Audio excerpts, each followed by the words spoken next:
Рахман, негизги ой дейт, IT технологиялары, интернет мүмкүнчүлүктөрүн колдонуу, бир онлайн сайт жасабайсызбы? Ошол жерде добуш берүү үчүн бийликтин көз каранды болбой дейт. Мен көз каранды эмесмин эч кимден. Сайт ачабызбы, ачпайбызбы, анда эч нерсе өзгөрбөйт. Биз баягы ФБК кандай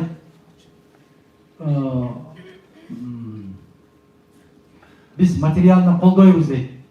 Фонд ачса дегенсиздер го, фонд бүтүн Кыргызстан деген финансы бүтүн Кыргызстан тарабынан колдойбуз дейт. Баяманұлы деген жазыптыр. Эгер де колдой турган болсоңуздар, колуңуздардан келген жардамды беребиз деген кайды келемеспиз десеңиздер, мына ушул жерде жүргөн мына Мирлан деген жигит жүрөт. Мына жерде азыр көрдүм эле Оразайым деген кыз жүрөт. Муну карындашыбызды көрүп калабыз экрандан. Кайды келемес инсандар бар да ушул жерде, уютку болуп аткандар бар да. Ошолорго кайрылыңыздар. Кандай кылабыз деп. Мен сизди ушул күнгө чейин телевидениеден гана көрүп жүргөнмүн, насип кылып жаныңыздан көрүп жатам. Сизге оомат, сизге ишенебиз. Аллахым насип. Рахмат. Тилегиңизге жетсин дейт. Рахмат. Сизге дагы оомат. Адахан Кимсанбаев, биринчиден кош келипсиз Москва жергесине. СДПК партиясынан башка бир партияга өткөн саясий өтө жаман сөз менен жазыпсыз. Депутаттарга өтпөө жөнүндө мыйзам иштеп чыкса болобу? Турдубаев Замирбектей. Эгерде бул деген сөз мындай да, адамдын өзүнөн көз каранды, пенденин өзүнөн көз каранды, арак ичүүгө тыюу салынат деген мыйзамды жазып коюш менен ичилбей коюш мүмкүн эмес да. Тамеки тартууга тыюу салынат деген мыйзам жазгандан не пайда? Бишкекте түкүрүүгө болбойт дедилер, какыргандар какырып, түкүргөндөр түкүрүп, билгендей эле болуп атат. Көрүп атасыздар. Ошон үчүн мыйзамга караганда ыйман бийик болуш керек деп айтам. Ыйман. Ошондо болот. Бизде илгери биздин бала кезибизде аксакалдарды сыйлаш керек, автобуска кирип калса эжекей апайларга орун бошотуш керек деген мыйзам жок эле. Бирок отурганында өзүңдөн бир 2 жаш улуу киши чыкса дагы ордунан тура калат. Бул мыйзамда жок эле.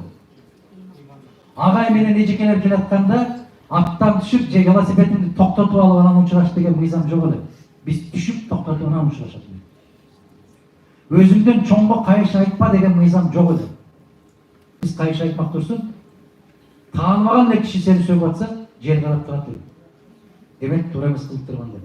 Ошон үчүн баардыгыбыз тарбияда Кытайлардан кантип карызды кутулабыз, Кытайга кул болгум келбейт. Аларга прописка бербегилечи дейт. Туура айтасыз. Агай, сиз менен жүз көрүшүп турганыма кубанычтамын. Менин суроом төмөндөгүчү, кыргыз жарандык паспортуна улуттуу деген жерин кантип кайрадан киргизсе болот? Анын үчүн Рахман Разыков айткандай, Токойдогу сессия өткөрбөй, Ак үйдө сессияда турган, ошону өткөрө турган азаматтар бар керек ал жерде. Мен биринчи ушул бале чыкканда өзүмдүн позициямды айтканмын. Акыры итке дагы ит деп паспорт берип атат го. Туурабы? Итке мал деп берип аткан жок да.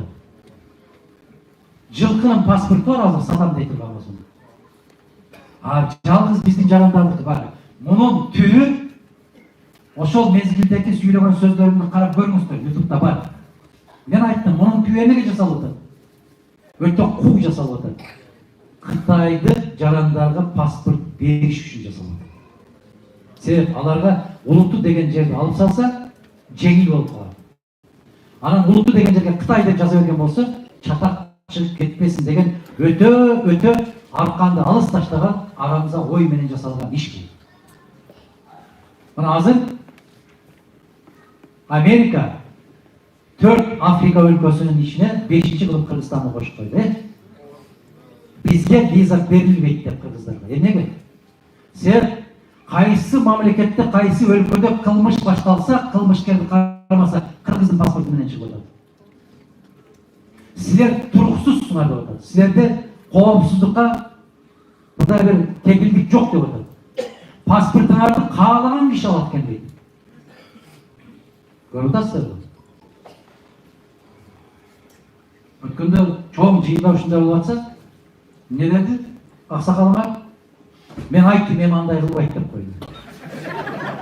Gördün mü şunu? Rahman Efendisi gördünüz mü? İşenesine mi Rahman Efendisi? Men ayttım, андай kılбайт dedi ekінші.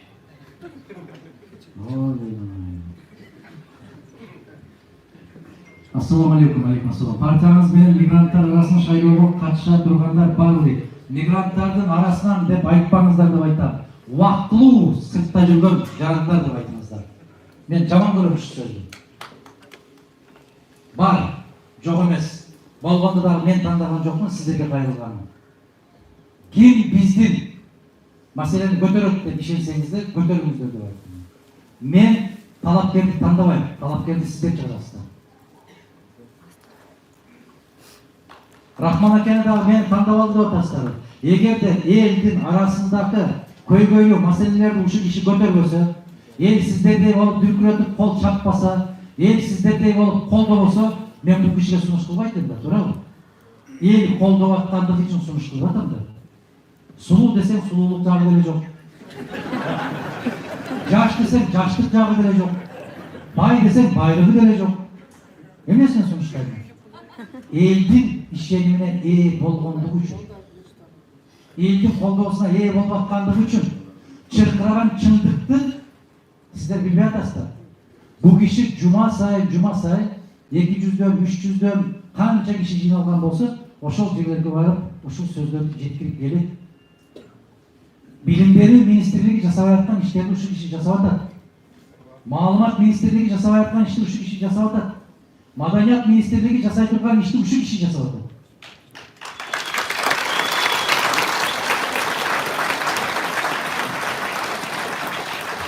Рахмат. Арамыздагы барбы дейт, ким дейт, активдүү жаштардан кимдерди айта аласыз? Же жалаң эле улуу муунбу дейт. Жаштардын баардыгын келиңиздер деп атам. Биз жападан жалгыз партия, акча менен барбаган партия, биз жалгызбыз. Демек жаштарга 100% мүмкүнчүлүк тек гана бүтүн Кыргызстанда. Калгандардын баары да взнос төгүп киресиңер. Мен спикер болуп тургандагы сөзүм эсиңердеби? Ак жол менен жаппай жасаганда айттым эле. Мен сиздерден айырмаланып взнос төгүп келген эмесмин. Мына взнос төгүп баргандар керек болсо президентти дагы бууп коет экен. Жебейдин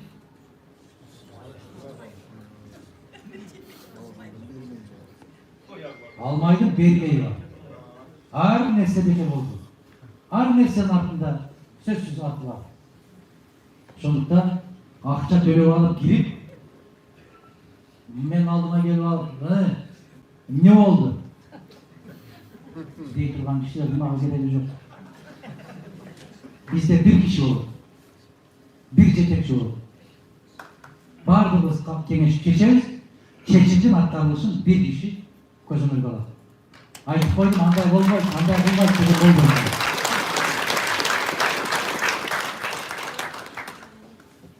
Эшикке чыгарып берип, кайра башка эшиктен киргизип албайт.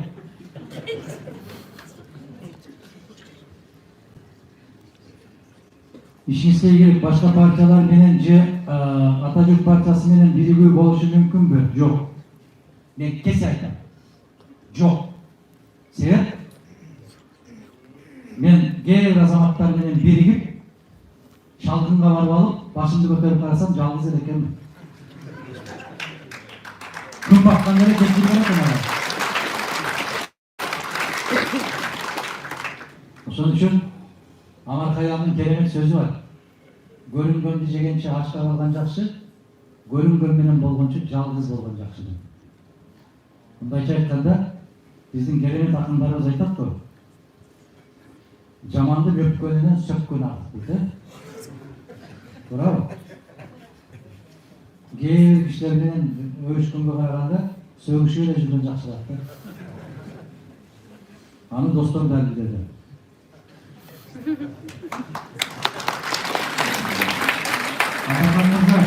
Siz mamleketteki korrupsiyonu kantip jogortууга болот, korrupsiya жоголобу же гүлдөйбү дейт.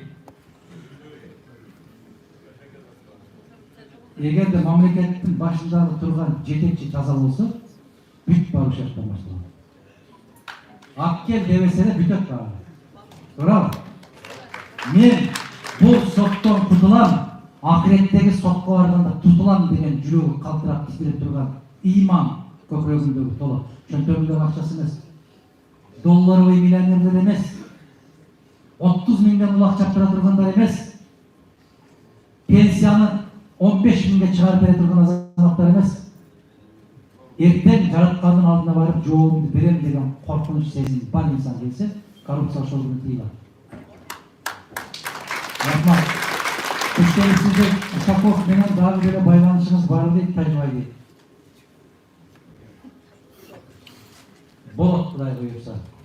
Сен бир айылдан бир чоңой, бир жерден чоңой, ошол жерден ата-энемдин сөөгү жатат деп жыл сайын ошол жерге барып таазим кылып турган кишиге эмне болуш керек? Таазим кылыш керек. Кандай дейсиз? Эгерде Кыргызстандын ичинде жашап, Кыргызстандан чыгып кетип, жыл сайын барып айына таазим кылып турган азамат болгон болсо, байланыш сөзсүз болуш керек. Сизди терең урматтоо менен максат көп жаккактан дейт. Аллахым сизге ушундай болсун, сизди көргөнгө насип кылыптыр. Сизге ийгилик суроо. Эмнеге биз бүтүн Кыргызстан партиясын колдогондор көпчүлүгү Садыр Жапаровду алардын партиясында колдогонго аракет кыла беребиз. Бирок алардан андай колдоо таппай келгенбиз. Программада да көздөгөн ой максат деле бирдей эле го, бирок кошулуп барсаңар жакшы болот эле дегеним дейт. Мындай экен да. Мындай экен. Кошулам деген сайын кетенчикте керек экен да келгилерчи. Жигиттер бар го, кыздар бар. Мен сенсиз жашай албайм деген сайын чүктүят да. Бар табакан дебирсең, кет тартынан жүргөн. Мындай да эй болот да нерсе. Мага бере бербегиле үч нерсе болот. Кандай дейсиң? Мен окубай эле коеюн үч нерсе болот. Эгер Кытайдын карызын өз убагында төлөбөсөк, суверендүүлүктөн ажырашыбыз дегенди түшүндүрүп койсоңуз, ажырайбыз деген. Суверендүүлүк деген бул чүчкүргүң келгенде чүчкүрөсүн, бышкыргың келгенде бышкырасың, уйкуң келгенде уктайсың, тургуң келгенде турасың деген эгемен эл деген. Эгемен деген сөз өз өзүмө эгемин деген сөз. Суверендүү деген сөз. А эгер Кытайга көз каранды болуп эмес, башкага көз каранды болуп калсаң дагы, тур дегенде турасың, отур дегенде отурасың. Ушул эле айырмасы. Карыздан кутулбаса ушул коркунуч барбы дегенде, карыздан кутулпай туруп эле ушул коркунуч бар. Анын жолдору көп. Мисалы, Африкада көптөгөн өлкөлөрдүн акцияларын азыр Кытай сатып алды. Алмаз чыккан жерлерде, алтын чыккан жерлерде, темир чыккан жерлерде бүтүн акцияларын сатып алды. Африка өлкөлөрү коррупцияга белчесинен эмес, кекиртегине чейин баткан кыргыздар болчу. Ошолорду коррупция жолу менен сатып алып, аларды басып алган да жок.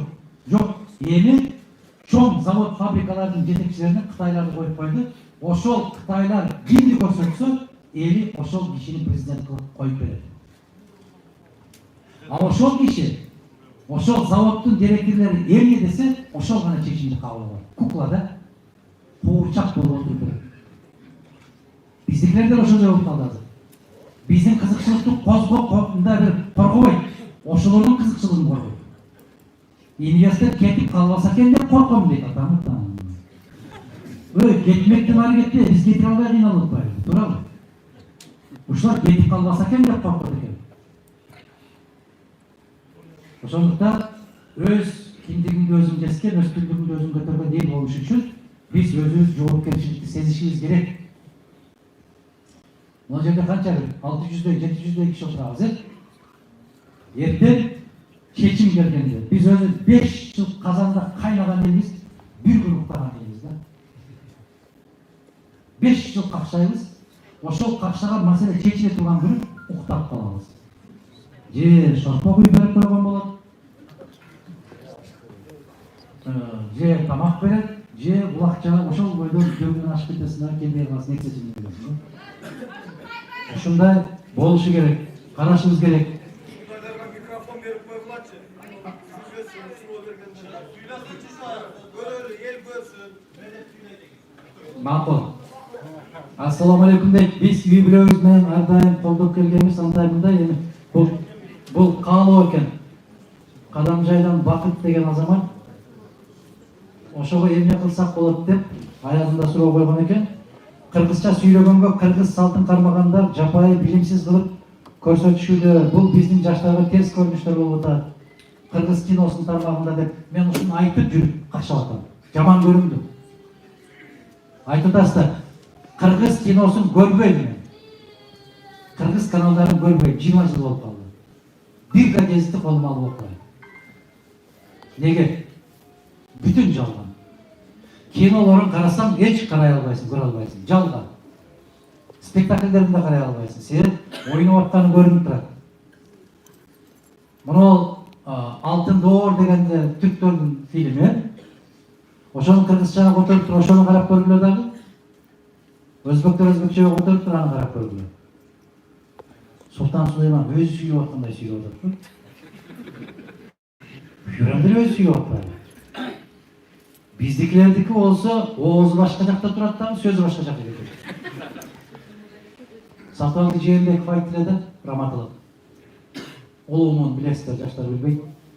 Ушул киши айтты эле да, мен дейт өзүм ошо кинолорду кыргызча которуп дейт, кыргызча сүйлөтүп дейт. Мен өзүм ошо кыргызчаны ошо көрө албайм дейт. Эмнеге дедим да мен? Саке, эмнеге көрө албайсыз? Баягы бир фильм болуп атат дейт. Москваны коргоо деген фильм болуп атат да, Битва за Москву деген. Москва үчүн согуш деген. Ошондо мындай деп айтып атат дейт. Жолдош генерал дейт. Немистин танкилери көрүнүп калды дейт. Десе, гранатадан алып, аларды көздөй ыргытып койгулачы дейт экен. Купполот деп кетет экен. Бираздан кийин кайра келет экен. Жолдош генерал дейт. Гранаталар танбай калды десе, генерал айтат экен. Алда катөгүн ай дейт экен. Күйүүчү майларды күйгүзүп, аларды көздөй ыргытып койгулачы дейт экен. Эме элестеттиңер?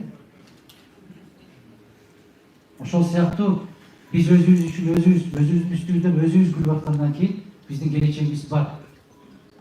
Жигиттер, кыздар, биз бардык жактан сабактуулукка үйрөнүшүбүз керек. Анан мондай суроо бергендер, эмне үчүн ушундай деп айтасыз деп. Эми мен ошондой сиз кабыл алсаңыз керек да. Бирок ошого аракет кылышыбыз керек. Могу кыргыз фильмдерин көрсөткөндө кичине тыйым берип коет экен да, бизди жапайы көрсөткөнгө, мындай бир этнографиялык бир өзгөчөлүк кылып көрсөткөнгө, анан бир келесоо кылып көрсөткөнгө, башта Федоров деген бар эле, Гринанын кабарчысы. Дайым көрсөтүп келип туруп, акырында бир эшекти минип кетип аткан чалды көрсөтүп коет эле. Биз аябаганда каттуу жыйын өткөрүп, 91-жылы бул Москвага маселе койгонбуз. Алмаштыруу жөнүндө. Биз алмаштырганбыз ал ишини. Улуумун билет, Федоров деген. Эч жакшы жагын көрсөтпөйт эле да. Эч качан. Азыр деле ушул фильм тарткандын баары эле бирөө зордуктап аткан. Оозунан буу алып, мал жетелегендей кылып жетелеп алып качып кетип аткан. Биз эмне жапайбыз ушунча. Сен ошондой көрсөтсө, Европа кызыгып карайт экен да. Анан кичине тыйым берип коет экен. Тартип болбогон мамлекетте ушундай болот. Мен эгер каалап менден сурасаңыздар пикиримди, мен экрандан чыккан ырларга чейин текшермекмин. Эмне деп ойлоп атасыз?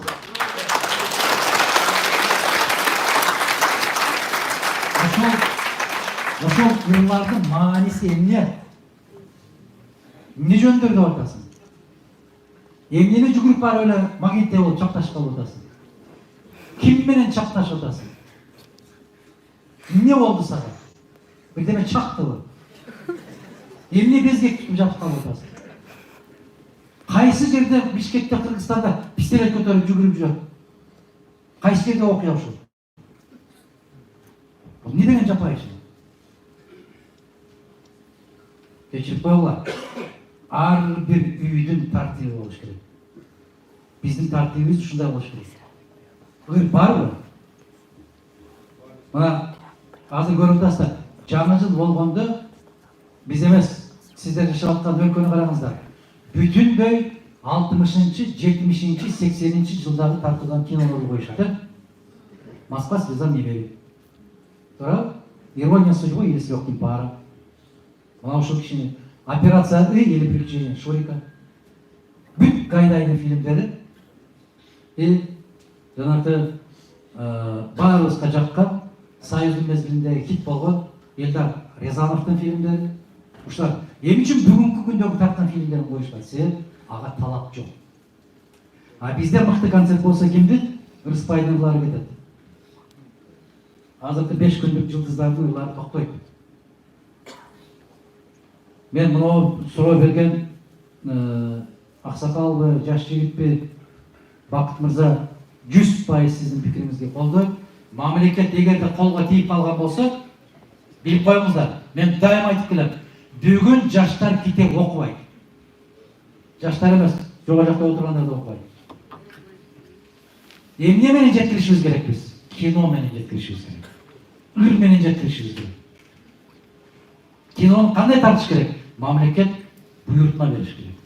Көркөм кеңеши болуш керек. Ага Рахман агайыңарга окшогон кишилер отуруш керек. Караш керек.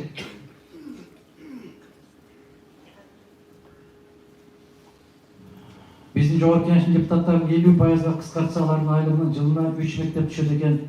Кыскартса болобу? Ушул тууралуу кандай пикирдесиз? Бул тууралуу менин пикиримди жазып атасыз сиз мага. Мен нече жылдан бери айтып келатам. Бизге 65 депутат жетет. 30ду кыйыныраак болуп калат. 65. Мен көптөгөн мамлекеттерди мисал келтирип айтам. Швейцарияны мисал келтирип айтам. Калкынын саны 8 миллион. Депутаттары 45. Алардын бюджети 300 миллиард. Биздин бюджет 2 миллиард. Кайсы арыбызга 120 кармайбыз. Аларда министрликтер 8. Бизде 25. Кайсы арын айланайын. Мен ушул жагдайлар боюнча баягында либерал болосуз деп атпайсызбы? Либерал болбойм мен. Мен каалаймбы, каалабаймбы, өтөмбү, өтпөймбү, мага кызыгы жок. Мен бул позициямдан эмне десеңер ошондой эле кайтпайм.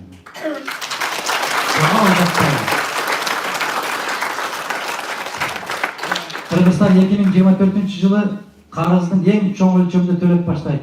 Сиздин партияңыздан кандай мыйзамдар сунушталат дейт. Карызды мыйзам менен чече албайт. Карызды тартип менен чечет. Карыз тартип менен чечилет. Ана караңыздар. Башка мамлекеттер, кошуна турган Өзбекстанды караңыздар. Чиновниктердин бүт баарын кустурду. А бизде болсо камап атат. Камагандан не пайда? Камагандан не пайда? Ал жатат экен бир 2 жыл, 3 жыл амнистияга түшөт экен, чыгат экен, шыпка чийт түкүрүп коюп жата берет экен деген бар. Эмне айырмасы бар? Айткылачы. 100 миллиондоп алып коюп 2 жыл жатып коет экен, чыкканда дагы баатыр болуп чыгат экен. Жабыр тарткан киши болуп. Алар ал жакта жатат. Балдар Америкада окуп атат. Кантип? Мен каражанымды карт уруп иштеп келатам. Мен балдарым нече жыл окута албайм го? Алар өздөрү аякта жатат. Аялдары Гавайда жатат. Телефон аркылуу сүйлөшүп коюшат экен. Чыдап тур, ас калды дейт экен. Мен силерге ондогон мисалдарды келтирип берем. Ошол жакта жаткандардын балдары каякта окуп аткандары мен силерге мисал келтирип айтып берем. Чыгаар заман деле ошолор башка мамлекетке кетип калат экен. Кантип кетип калат? Аларды камагандан бирдей пайда жок. Аларды кустуруу керек. Мына ошондо куржунтолот.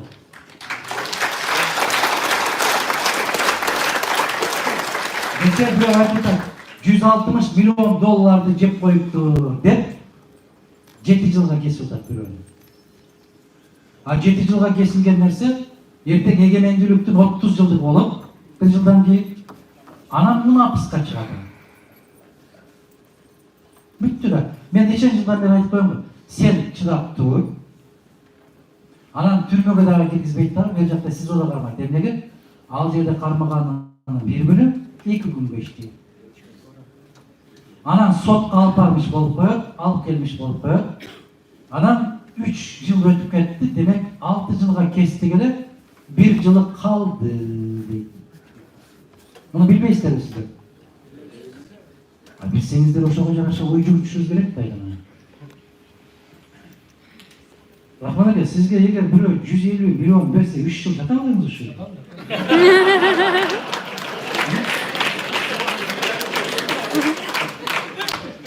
Небери чебереңизден бери сиздин бутуңузду өп рахмат айтат. Ушундай да, кандай дейсиз? Эмне бар экен? Аларга киргизе берет экен. Тамак аштан тыюу жок экен. Эмне болсо киргизип турат экен, жатат экен. Анан чыккандарын да көрүп атпайсыздарбы? Эркиндикте жүргөн бизге караганда толугураак чыгышат го. Кандай дейсиз?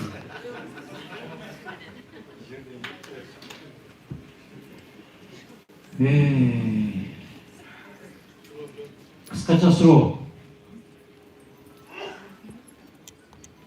Мынау өтө орой суроо экен. Жаныңыз күйгөндөн бериптирсиз, мен түшүнүп атам. Мен өзүңүз баа берипсиз да. Өзүңүз баа берипсиз, суроо берип аткан киши жөнүндө, бир иним жөнүндө сурап турсуз. Мен сиздин бааңыз менен макулмун. Мен айттырбай эле коюңуз ушуну. Кандай дейсиз? Өтө саткын экен, мындай экен, менин паамымда деп жазып турсуз, паамыңыз туура паамда.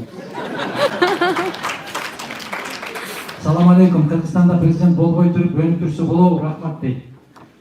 Бул деген сөз президент болбой туруп өнүк турса болобу дегенге мен ушундай деп сизден сурайм да, ошол суроону ким берген болсо.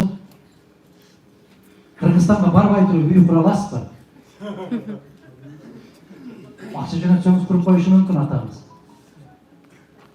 Кантип болбой туруп, кантип өнүк турасыз? Айткан сөзүңдү ким угат? Ишиң болбосо өкмөтүң эмес, досуң да кошунуң да укпайт, ал эмес балдарың да укпайт.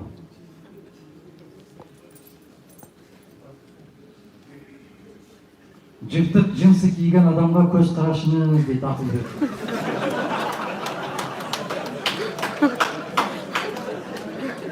Ассаламу алейкум дейт. Бүтүн Кыргызстан партиясынын сизден башка күчтүү лидерлерин тааныштырып коесузбу? Командаңызда 4-5 адамдардын айтып койсоңуз, алар кимдер, көпчүлүк тааныбайбыз дейт. Өткөндө бир төгөрөк жыйын болгондо айтпадымбы? Көп суур ийин казбайт, ийин казса да терең казбайт деп. Бизде бир эле лидер болот. Бизде башка лидер жок. Башкалардын баардыгы күчүрмөн жоокерлер. Ошолор аткарат. Бизде тең төрага деп 11ден тең төрага шайлашат го, андай болбойт. Бизде бир чылбыр, бир колдо болот. Ошондой. Ким биздин партияга лидер болом деген болсо келсин. Карап көрөбүз. Эл көтөрүп, эл жактырган болсо, мен ошол замат өткөрүп берип, Кудайга шүгүр деп силерге окшоп жан баштап чит түкүрүп жата берем. Бүттү деп. Ар бир нерсе өзүнө убак берет. Сиздей чыган инсан кыргыз элибизде бар экенине сыймыктанабыз. Сыймыктанып эле жата бербей, бул жерде убактылуу Россия боюнча иштеп жүргөн мекендешиңиз Орузбаев, Азизбек Таабалдиевичтей сиздин ар бир берген маегиңизди үзбөй көрөм, аябай сөөгүккө жеткиликтүү кылып сүйлөйсүз. Мына бүгүн сиз менен көрүшүү насип эткен экен. Суроом төмөнкүчө дейт, кыскартып окуп атам. Азыркы же мурдакы бийлик менен келишип Кыргызстандын өнүгүшүнө өз салымыңызды коссоңуз болбойбу дейт. Мен төө десем, алар бээ десе кантип кошосуң? Мен аларга айтуудам. Мына сабатсыздарды айда деп атам. Болбойт. Сабаттуу кишилерди алып келип кой деп атам. Болбойт. Анан кантип кошосуң? Өткөндө Түркиядагы жаштар чакырганда барганда айтат, эгерде сиз билимдерүү министри болсоңуз, мен ишенем дейт, бизге аябай катуу тартип киргизет элеңиз дейт. А мен болоюн деп барсам эле киргизбейт экен ал жерге. Кандай дейсиң?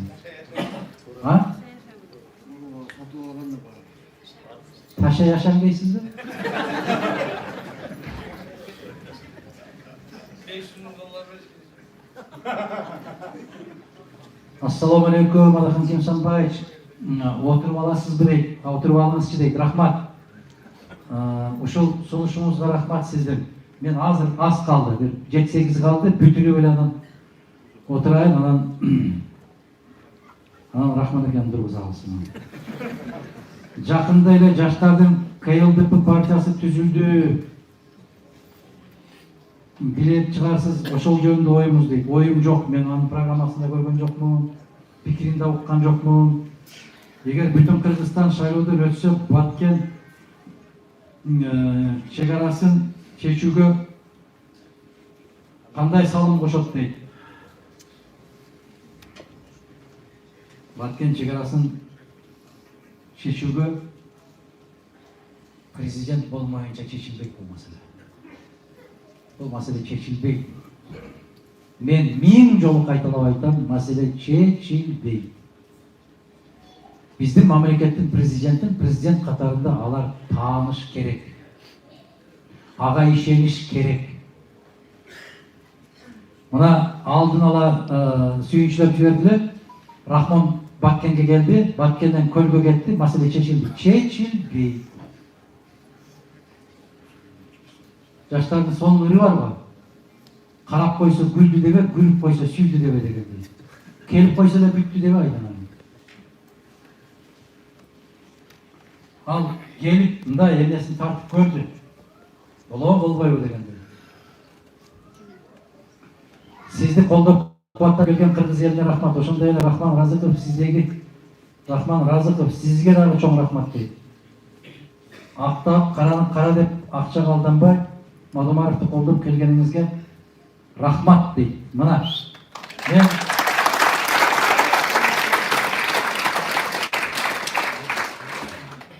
жана сиздер ойлоп атасыз окшойсуздар да, бул кишиге гонорар берип коет, бул кишиге көк чай да бербейт. Чындыгында ушундай. Гонорар эмес, жана бир суроо бербедиби? Ушул кишилерди алып келипсиздер. Жок. Мен чай да бербейт. Бул киши каерде жатып атат, билесиздерби? Кызынын үйүндө жатып атат. Кызы сиздердин бириңиздер. Өзүнүн кызынын үйүндө жатат, өзүнүн кызынын чайын ичет, өзүнүн кызынын үйүндө түнөйт, анан кетет. Мен чай бербейм. Ошол карындашыма рахмат. Атасын багыттап. Парламенттик шайлоого акча чачпай, бийлик күчүн колдонбой таза өткөргөнгө бийлик күчү жетеби дейт. Эми да. Суроо да бул да. Ошол жана сиз айткан каттоону сиздин сайтыңызга жүктөсө болобу, бардык сайттарыңызга дейт. Мен суранам, мына ошол жерде жанакы мекендештер деген сайтыңыздар бар, ошол мекендештер деген сайтка кирип эле койсоңуздар, бүт түшүндүрмөлөрүн берет. Ассаламу алейкум дейт, Ташиев, Төлөбаев, Келдибековдор менен бирикпей эле коюп чыгарабыз. Мына көрдүңөрбү? Көрдүңөрбү? Өтө кыйын да адамгачы. Бириңер бирик деп артынан түртөсүңөр. Бириңер бирикпе деп көкүрөктөн түртөсүңөр. Ушундай да. Ошого ким менен кандай болушту тандашты мен өзүмө койгула уруксат берсеңиздер, Рахмат. Аманчылык ийгилик сизге. БШКнын төрайымы Азаттыктын көрсөтүүсүндө маек берип, шайлоодо концерт булак бермейт, топ чапмайга уруксат берилбейт деди. Дебаттарда колдоочулар катышпайт деди, таза өтөт деди. Биз албетте ишенбейбиз. Кызык. Баарын айтып келип туруп, анан ишенбейбиз деп турган. Сиз чыгып сурап коесуз.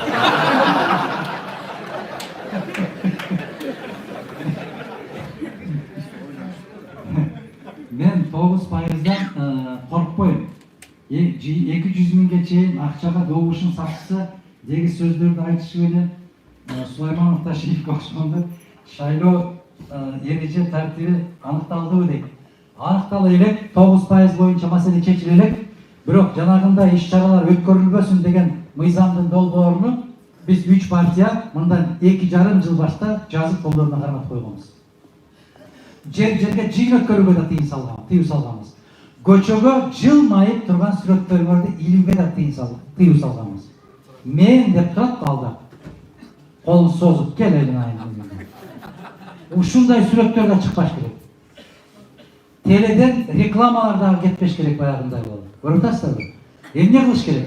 Акылыңды текшерейин деш керек да. Момундай болуп трибунага коюп, түз эфирде кеминде 20 суроонун тегерегинде сөз жүрүш керек. Саламаттык сактоо, билим берүү, тышкы саясат, ички саясат, экономика, айыл чарбасы, билим берүү, маданият баары кетиш керек. Ошондо көрүш керек. Бул сүйлөй алабы, жок. Мен сиздерге ушундай бир суроо берем. Караңыздарчы. Аксакалдар. Балаңыздар келин алып келип калган болсо кечинде. Биринчи каяка чуркайсыздар? Эмне үчүн болбой чуркайсыздар? Айыл өкмөтүнө барсаңар болбойбу? Милициянын жетекчиси келип кыйып бере албайбы? Же сот келип кыя албайбы? Эмне үчүн болбой барасыңар? Себеп силер билесиңер да, башкалар кыя албайт, аким дагы кыя албайт, премьер дагы кыя албайт да. Намаз окуп жүргөн достор дагы билбесе керек. Эми тишиңиз ооруп калса каяка жүгүрөсүз? Тиш доктурга жүгүрөсүз. Эмне үчүн депутаттыкка келгенде көрүнгөндү тандай бересиң? Депутат деген бул мыйзам жаза турган киши. Мыйзам жазыш үчүн эмне керек? Бир нерсени окуш керек да, билиш керек. Кандай дейсиң? Кайсы жерде кандай мамлекет бар? Ал кандай аталат? Билиш керек да. Бизден депутаттардан бирөө мындай болуптур. Аны ошол менен чогуу барган депутат айтып берип атат мага. Биринин үстүнөн бири күлөт да. Ал акылдуураак болуп мага айтып атат. Bizde bunu var mı dedi. Ülkende Amerika'ya vardık dedi. Barıp oturup biz dit kılmadı dedi. Barıp Amerikalık deputatlardan suraptı.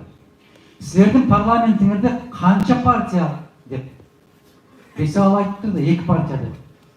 О, деп күліп жіберді дейді. Бізде демократия көбірек екен, бізде 6 деп айтады дейді. Ал билбейді екен да, 200 жылдан бері Америкада 2 партия бар екен билбейді екен да. Жоқ та башқа партия жоқ. Республикалықтар, демократтар бүйтті. Сен алардың халқы аз да, болғаны бір 400 миллион тегерегінде. Қырғыздар оқшап 4 миллион болмас та. Тура.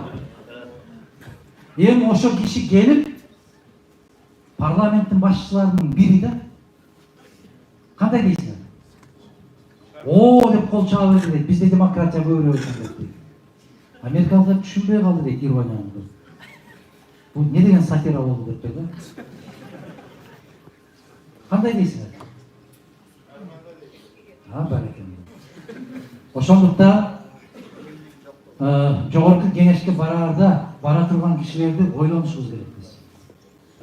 Биз тандашыбыз керек. Нике кыя турганга нике кыйдыргыла, соттой турганга соттотула, арак чапканга кетмен бергиле, жоокерге курал бергиле, улакчыга жакшы атты бергиле,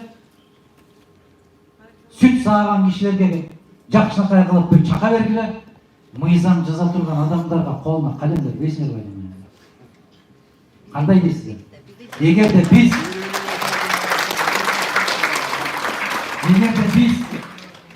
биз баягы мына караңыздарчы, Америка капиталисттик өлкө, капиталисттердин эң чоңу президенти өлкөнүн Франклин Рузвельт деген президент болгон.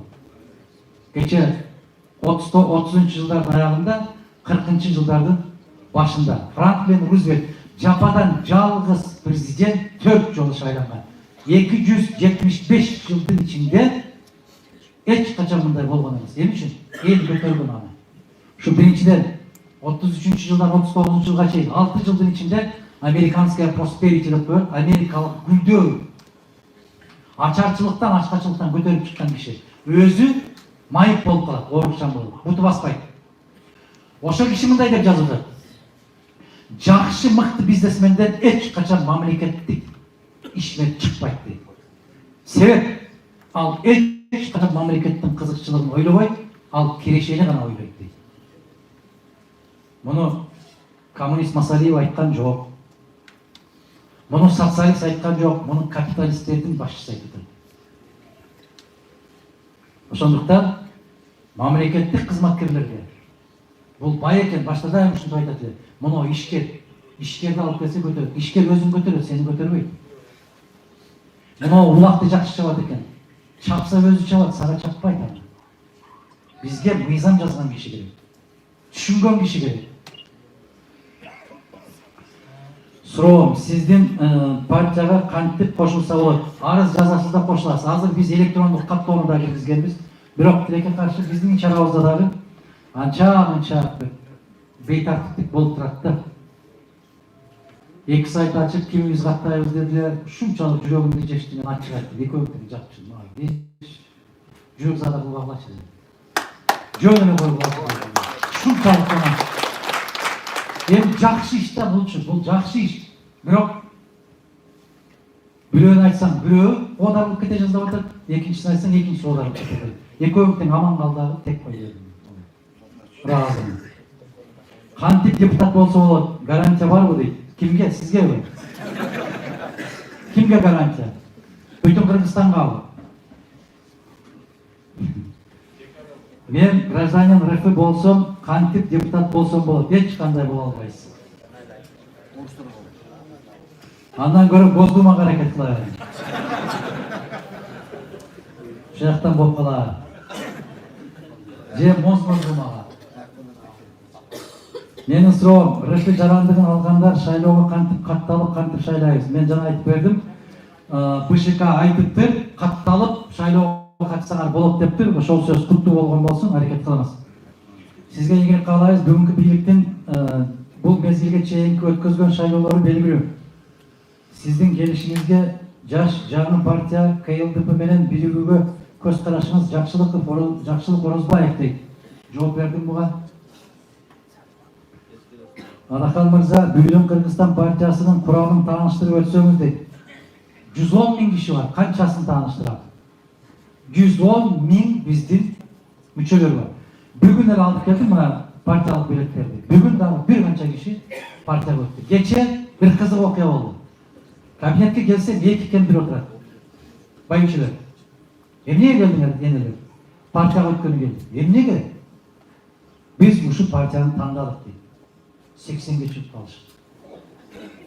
Кайдан келдиңер? Райондордон келишти, алыстан. Анан бирөө айтат, бирини айтат. Менин чалымдын путу ооруп келе албай калды, сүрөтүн алып келдим. Ушун үчүн арыз жазып койсом болобу дейт. Болот. Арызын жаздырып, абышкасына дагы сүрөтүн чаптап, партиялык билет берди. Ушундай көрүнүштөр көргөндөн кийин кантип адам кайдыгер болуп отура аласың, айтпачы? 80ге чыккан кемпирлер келип, буга чейин эч кайсы партияга кирген эмеспиз дейт. Биз бүтүндү тандап келдик дейт. Бул не деген рахат? Бул не деген байлык?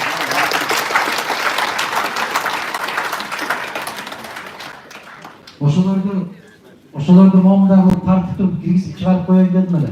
Бирок ушундай нерсени көп жакшы көрө бербейт. Пиар дегенчи.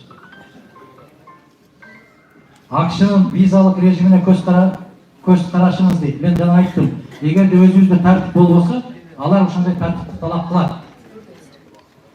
Интернеттен биздин Кыргызстаныбыз Кытайдын провинциясы болуп калышы мүмкүн дейт сиздин пикириңиз. Эгерде ушинтип кайдыгер болуп жата берсек, болуп баратат. Калышы мүмкүн деп айтпайм, болуп баратат. Кадам сайын, күн сайын болуп баратат. Кантип болдурбайбыз, аксакал? Биякта отурсак, кантип? Оозуңуз замай, Кудай ошого куттуу болсун, болтурбайбыз. Кудай кайыр. Менин суроом, сиз өзүңүздү Кыргызстан үчүн күйгөн патриотмун деп эсептейсиз. Эмнеге патриот болсоңуз, эмнеге Жапаровго кошулбайсыз? Карабалтадан Асылбек дейт. Кошулуш үчүн ошол жака барышым керекпи? Айтып атпаймынбы? Кел. Эгерде ошол бирге, ошол партиялаш менен бир партиядабыз деп жүргөн азаматтар ошол жигит кармалганда менчелик бир билдирүү жасап чыга алдыбы? Шилекейлешип, аш жешип, тамактары бир болуп жүргөн азаматтар, чогуу колго кармашып жүргөн достор мен айтканчалык айта алдыбы? аракет. Өз жериңди өзгө элден сакта кыргыз, өз элиңди кор кылбай бартта кылгыз. Биз ураган чакырып коюп, баягындай кылабыз да. Тилегиңизге рахмат. Үчөө калды, үчөөнө жооп берем. Кыргызстанда өнөкөт ооруга айланган тууганчылык, жердешчилик деген жаман адаттан канткенди арылабыз. Мен жана айтып атам. Ыйман. Ыйман. Бизде Кыргызстан тарабаларыбыз эмне деген? Ыймандуу бийде туулган жок деген. Мен ушунча жылдан бери саясатта жүрөм. Менин канча бир тууганым бар билесиздерби? Билбейсиздер. Эч качан дагы билбейсиздер. Себеп Мадумаровдун ичинен жана партияда канча лидер бар дегендей бир лидер бар. Мадумаровдун ичинен дагы бир Мадумаров бар. Калгандары өзүнүн оокатын өзү кылсын. Мына ушундай. Биздин үй бүлө гениалдуу үй бүлө эмес. Менин апам ушундай апа экен. Башкалардын үй бүлөлөрүндөй кылып 5-6 генийди бир төрөп койгон эмес экен.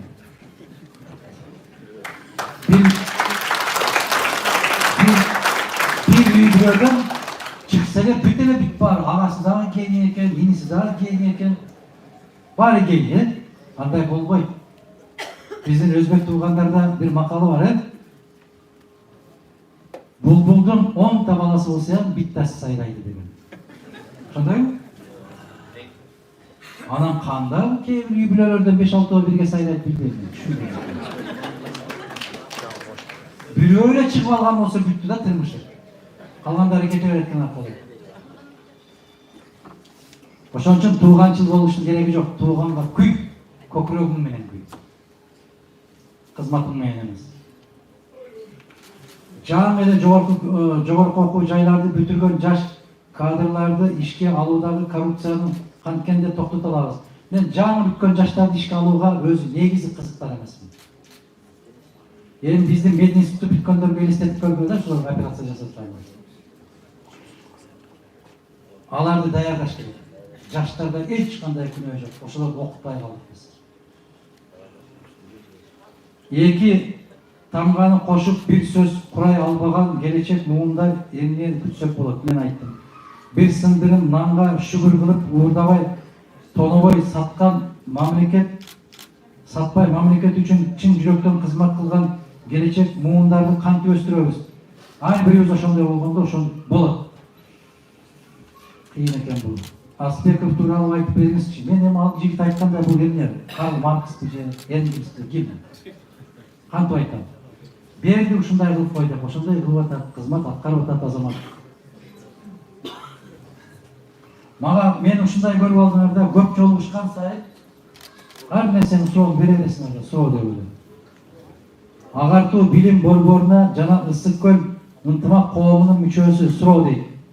Оппозицияда жүргөн сизге Кудайдын мүмкүнчүлүк берген эл сиз тарапта болуп, ишеним көргөзгөн, бирок белгисиз себептер менен баш тарткансыз. Бүгүнкү күндө канчалык деңгээлде ишеним бар? Кантип мен баш тарттым билбейм, эсимде жок. Тескерисинче биз соттошуп жүрүп, жогорку кеңешке өткөнбүз деп. Соттон утуп алган кезибизде дагы соттун чечими жокко чыгарыштырды. Ошондой шарт дагы бар болсо, тоскоолдуктарга, сыноолорго канчалык туруктуулук менен турасыз дейт да.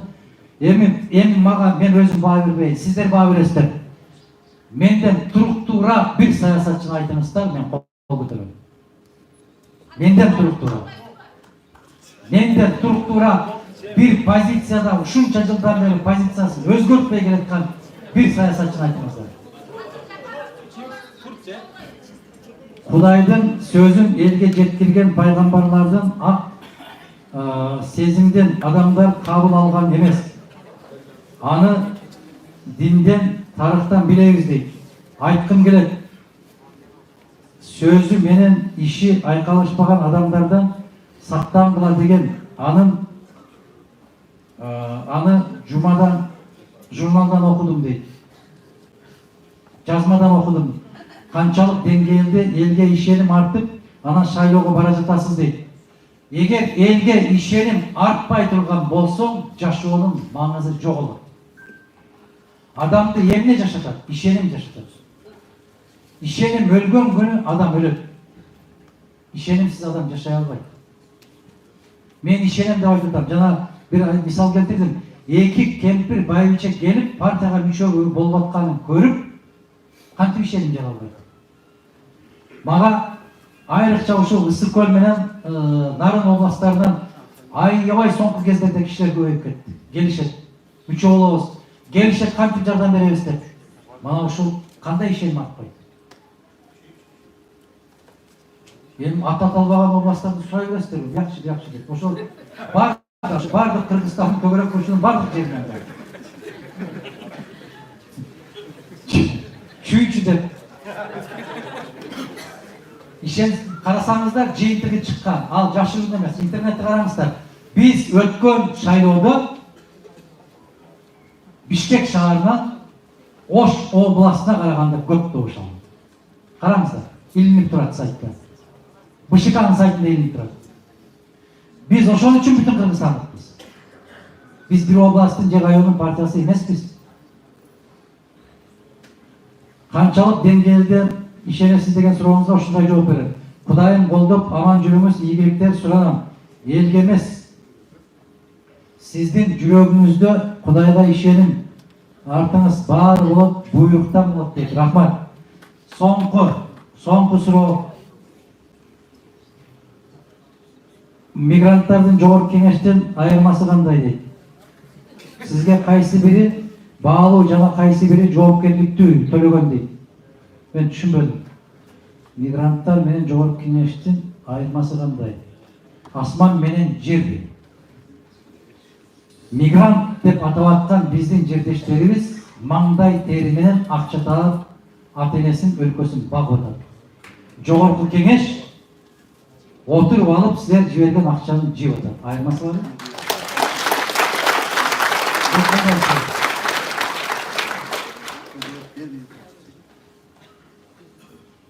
Кечиресиз, Россиянын гражданин тапшырсам депутат болсом болбойбу дейт. Болот. Башка партиялардан биригүүгө сунуш бар азыр дейт. Көп. Бирок азыр мыйзам ушундай өзгөрдү. Башта бир эле партияга кошулуп алып туруп өзүнүн партиясын сактап кала бердилер. Азыр мыйзам боюнча кеттиңби, үзүл кесил бол. Бүттү. Кайра артка кайтпа. Ошондуктан мен бүтүн Кыргызстандын идеясын колдойм. Темирдей тартипти орнотушубуз керек экен. Президенттик башкарууга өтүшүбүз керек экен. Депутаттардын санын кескин кыскартышыбыз керек экен. Өкмөттүн санын 25тен 11ге түшүрүшүбүз керек экен. Бүткүл эл тарабынан шайланган президент өзү өкмөттүн башында турушу керек экен. Жогорку окуу жайларды 7 мамлекеттик окуу жайды калтырып калганын баарын баягындай төлөмөй системасына киргизип, мамлекет, өкмөт стипендия төлөп кадрларды окутушка макулмун деген азаматтар болсо бүтүн Кыргызстанга келсин. Сиз өзүңүз эмне үчүн башка партияларга сунуш бербейсиз биригели деп. Мен бирикпейм алар менен. Мен бейбаш өлкөдө жашагым келбейт. Мен парламенттик башкарууга каршымын. Мен партиялык тизме менен шайланууга каршымын. Элдин өкүлү элдин элегинен өзгөртүп келсин, партиянын эмес. Мисалы, Мадумаровдун аркасына учкашып алып бирөөлөрдүн келгенин каалабайм. Же Ивановдун, же Сидоровдун, же Балтабаев, же Тешебаев, Орокбаев, Кетменбаевдардын аркасына учкашып алып келип, анан өзүнүн кара ишин жасаганын каалабайм. Эл таразыдан өз өткөрсүн. Биз башта ушинтип келет элек. Москвага келгениңиз үчүн рахмат, оомат, ийгилик сизге деп. Ошол аттанган кишилер менен дайым бирге болушубузду каалайбыз деген тилек айткан экен. Партиябызда кимдер бар, кайсы адамдар бар? Аскар Салымбеков да сиз менен дейт. Жок. Аскар Салымбеков утулушту билишибиз керек, биз утулдук сотто бербей эле коелу деген күндөн баштап эле биз партия өзүнчө кеткенбиз. Биз күрөштү улантканбыз. Добуштарды топтоодо башка партиялар сыяктуу паспорт чогултуп, акча берип, кандайдыр бир кадамга стратегия барбы өзү дейт. Сиз дагы ошондойго барбайсызбы дейт да. Мен андай болуп барып, Биринчиден биз мекендештерибизди ушундай чоң күнөөгө жүктөп, мына көрүп атасыздар, биздин аалымдар айтып атат, арам акча жесең ичине чок толтурасың деп атат, от толтурасың деп атат. Мен ошондой болуп, бирөөнүн ичине от толтуруп, мен өзүмдүн дагы жоопкерчилигимди көбөйтүп, көкүрөгүмө значок тагып алып, мен депутатмын деп олтургандан көрө, момундай болуп, араңарда бекерчи болуп жүргөнүм 1000 эсе бийик ишенип бар. Мен антип барабыз. Биз акча берип, кадыр барып топтобойбуз. Акча берип, акча берсең шайлайм деген кишинин мага бир тыйын чалып кажети жок, кереги жок. Мага ашказанын көтөрүп жүгүргөн кишинин такыр кереги жок.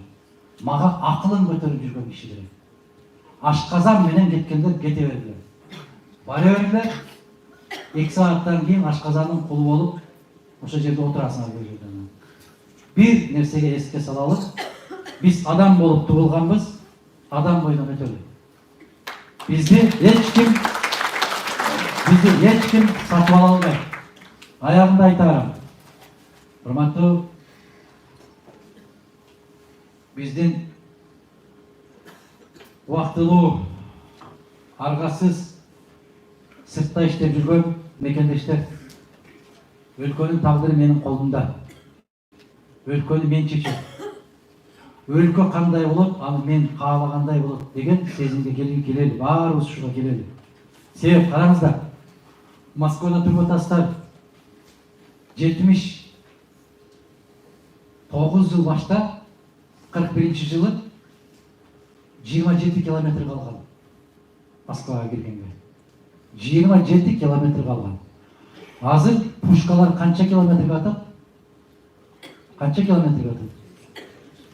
Д-30-дар 15 километрге атат. 2С-1 дегендер чыккан, гаубица. Алар да 15 километрге атат. Андан кийин тяжелая артиллерия чыккан. 40 километрге чейин атат. 122 миллиметрлик орудиялар чыккан. Алардын дагы ушунчалык деңгээлде атышат. Эмен эстеткиле. 27 километр калып, мына алабыз, бүгүн болбосо эртең пешинге чейин алып коебуз деген азаматтар утулуу. Артынан кайра куулуп Берлинге чейин кетти. Эмне менен? Ишеним менен. Эмне деп ишеништи? Сталин Москвада экен. Сталин Москвадан кетпептир. Сталин кабинетинде олтурат экен деген ишеним менен. А киши эмне деп сүйлөп койду? Биздин ишибиз адилеттүү иш, күрөш адилеттүү, жеңиш биз тарапта болот. Мына 27 чакырым калды. Ошондо дагы үмүт үзүлгөн жок. Бүгүн сиздер менден сурап атасыздар. Элден үмүтүңүз үзүлө элекпи деп? Жок. Элден үмүт үзүлгөн күнү адамдын денеси калат дагы, руху өлөт. Адамды өлтүрүш үчүн денесин уруштун кереги жок. Рухун өлтүрүш керек. Гладиатор деген фильмди ким көргөн? Ошондо берки устат эмне деп айтат? Максимуска. Сени өлтүрүш үчүн дейт, биринчи атыңды өлтүрүш керек дейт. Сен өлүп кете бересиң дейт, бирок Максимус жашай берет дейт. Туурабы? Ошондой фильмдерди эмне үчүн тартат? Адамга сабак бериш үчүн, таалим тарбия бериш үчүн.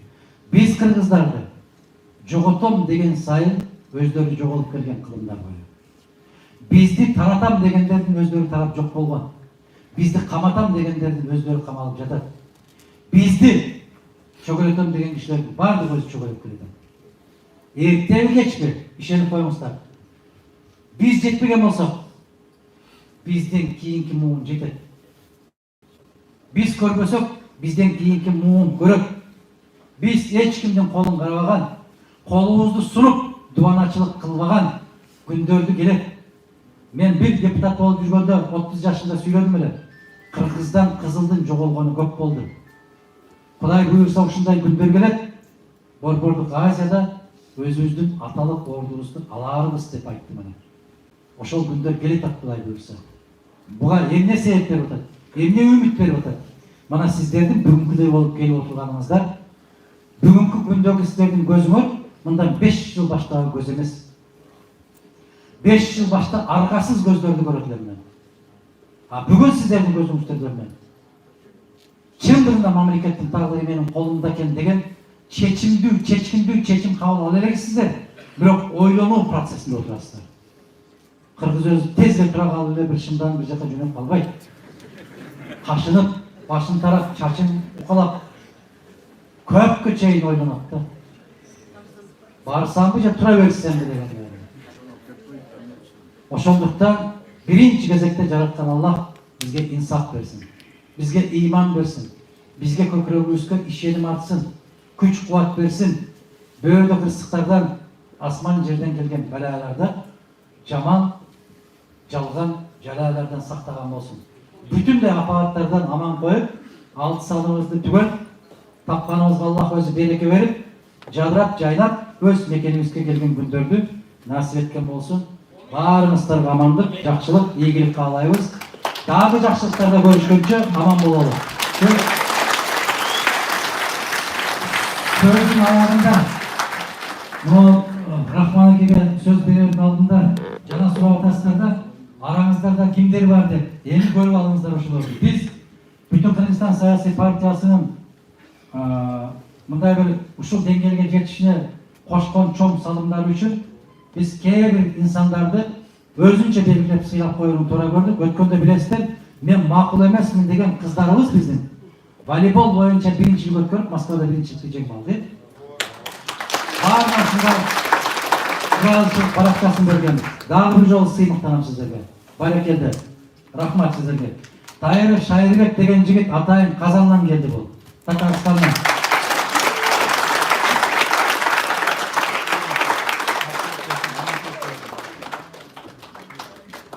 Мына партиялык билетти дагы мына алып. Мына дайым чыгып калат. Көпчүлүгүңүздү айтып каласыздар. Мына ушу кыз ким экен? Аябай катуу ушу коркпой сүйлөйт. Мындай отуруп алып эле сүйлөп, чучугуна чейин жеткирип коет деген Орозай Нарматова деген кызыбыз бар.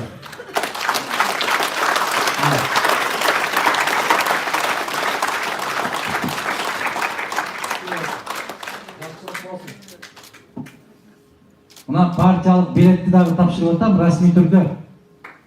Күттүү болсун. Эми үчүн мына караңыздар. Ичинекей чыканактай болгон кыз.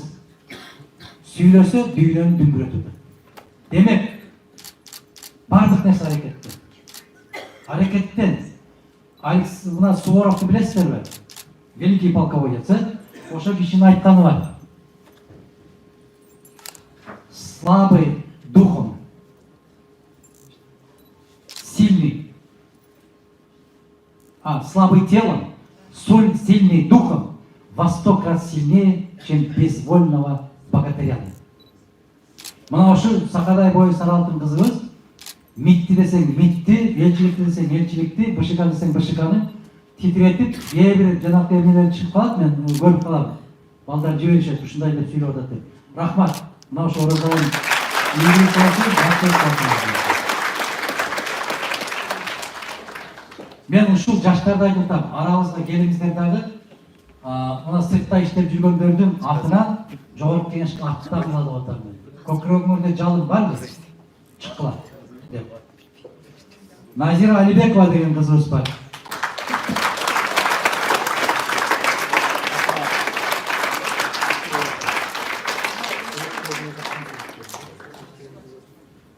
Мына ошо Назира кызыбызды дагы кайдан көрүп калабыз? Мына ошо Орозай кыздын жанынан көрүп калабыз. Комментарий берип калганда көрүп калабыз. Мен аябай ыраазы болом. Мындай расмий түрдө таанышып, бир коюп чай ичип отуруш элекпиз дагы. Нурбек Кубанычбеков деген азамат бар.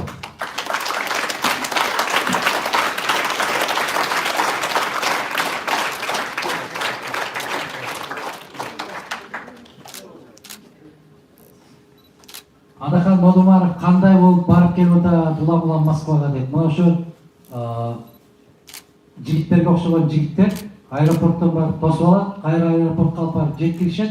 Мен билбейм кайда баратканымды, кайда келатканымды. Мына ошол сиздердин араңыздагы жүргөн азаматтар. Айзирек Баязова деген кызыбыз бар.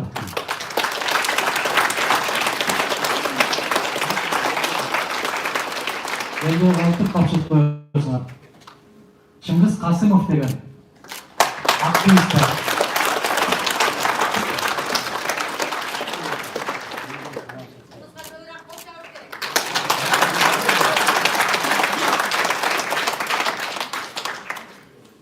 Төлөгөн Ералиев деген мырза.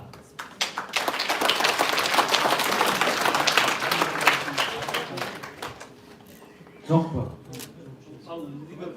Тапшырып коесуздар. Ошо саяккерде Динара Маматова деген эжекебиз бар.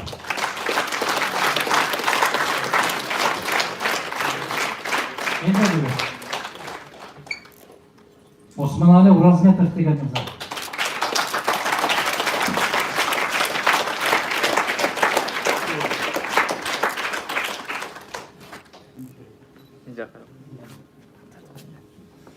Бүгүн партияга өтүп, расмий түрдө ушул бүтүн Кыргызстандын мүчөсү болобуз деген азаматтар ушул салтанаттуу түрдө береттерди тапшырып койсок, туура көрсөңүздөр, бир 2 мүнөт гана убакыт калат.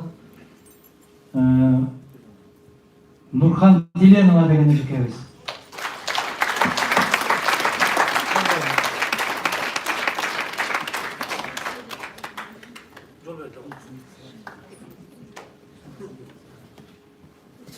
Алымхан Касымбекова деген эжекебиз.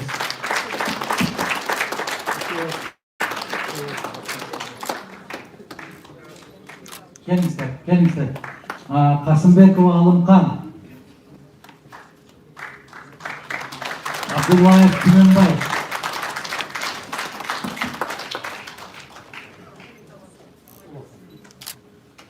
Жакшылык болсун. Эми бул документ чөмчөктө жүргөндөн кийин бир аз абайлагыла да бардык нерсеге сынга калат. Келиңиз.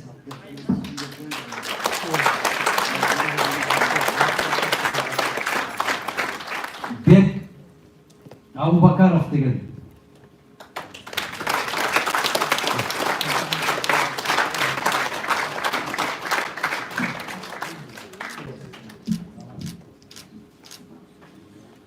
Ташполотов Нур Ислам дейт. Уларбек Кызайберген.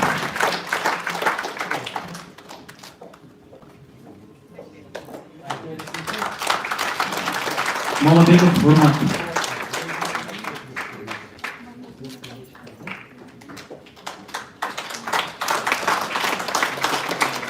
Самат Авазов.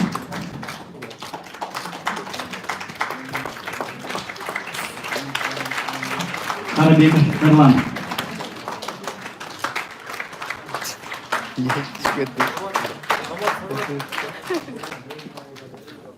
Талайбек уулу Чыңгыз.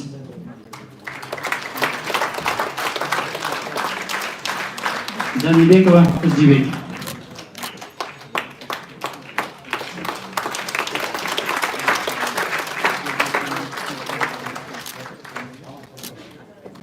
Баарыңыздарга рахмат. Араңыздарда ким бар дегенде карасаңыздар, сиздердин араңыздарда жүргөн, биздин арабызда жүргөн жөнөкөй кыргыздын кыздары, жигиттери. Куттуу болсун, партиялык билет төбөлүгү түз болсун. Жакшылык, ийгиликтерди дайым бирге жүргөндү жараткан Аллах насип эткен болсун. Эми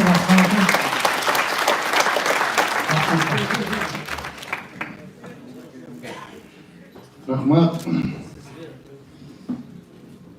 Bana cama değişti ha.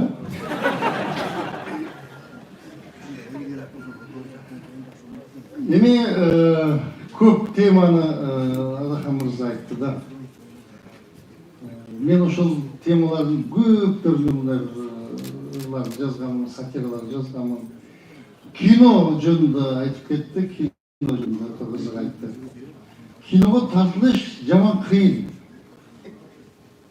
Мен жанагы Түндүктүк келин деген кинода Гүлшайыр Садыбакасова менин кемпирим болуп экөөбүз киного түшкөнбүз. Şu ekөөбүздүн түндөсү жаткан жерибизди тартыш яман кыйын болгон.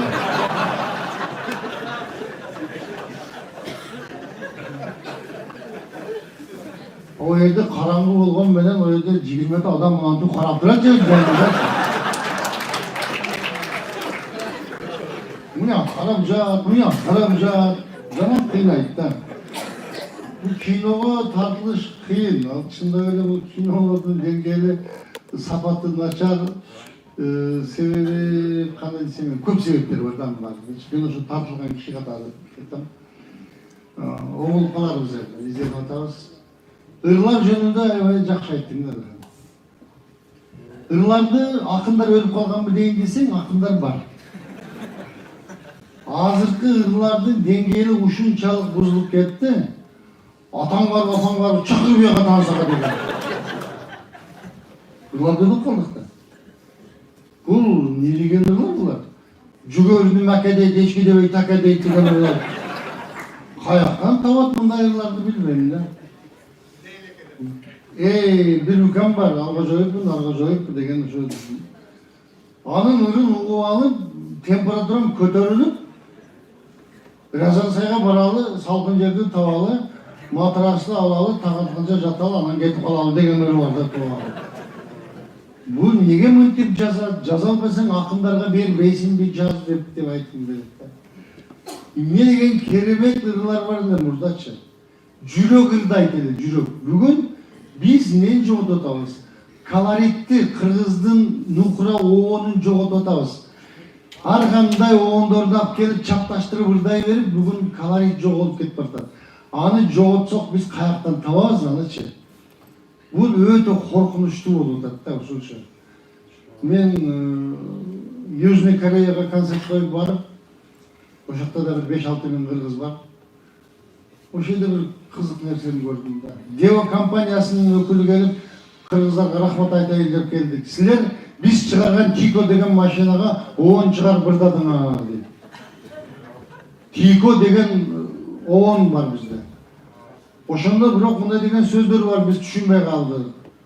Эмне деген десем, Ланос деген акам бар, Макс деген эжем бар деген жер бар экен. Анан ушу эки машинаны тең биз чыгарганбыз, бирок кайсынысы эркек, кайсынысы ургач экенин биз билбей кеттик.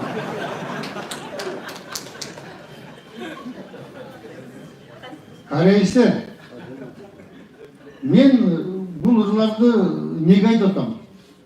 Бир 3 жыл болуп калды. КТРден бир ырды 1 жыл берди. Силер уккансыңар аны. Келгенсизге чайдан куйгансыз дегенчи. КТРден берет. Мен барып айттым, бул кандай болду? Мамлекеттик тил, кыргыз тили коому бар. Кыргыз тилин таза сүйлөгүлө деп ушу КТРден сүйлөйсүңөр дагы.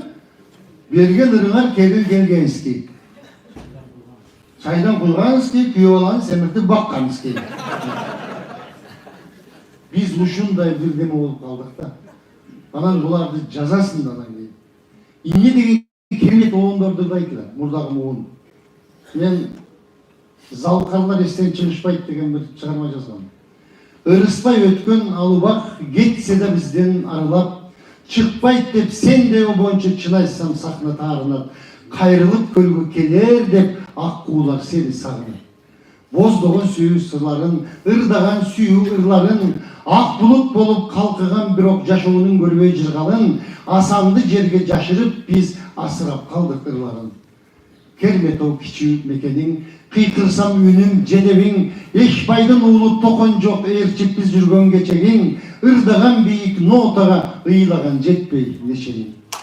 Обону кыяк үнүмдөй, ойкуса кайрык үзүлбөй, жок болуп калды Жолдошбек соолган алма гүлүндөй, сакта деп берип сүрөтүн сахнадан кетти билинбей.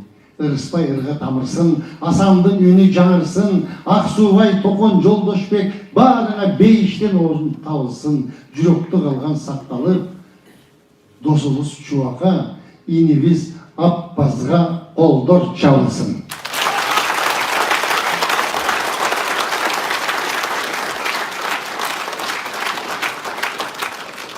Бул чыгармалар башка чыгармалар. Мен Адака мырзанын бир мындай жасаган кадамын айтып кеттим келип калды азыр. Телефон чалып, Рахман ака, Абдулла мырзаны алып келсеңиз dedi. Келсек, Токун Эшбаевдин 63 жылдык болчу. Ушуну быйыл өткөзүш керек dedi. Неге дедим, кайсы дата? 65 же десем жок.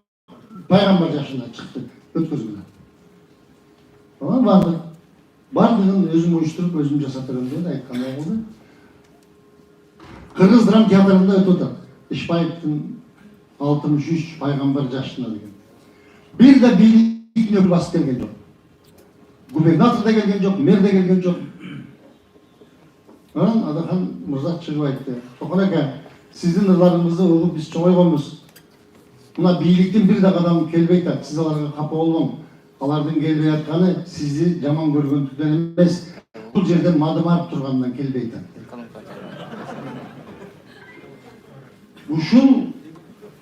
Ушул нерсени өткөзүп койгон экен 1 жылдан кийин. Ушул жылы 1 жылга жетпей Токон ака алам салып өтүп кетти да.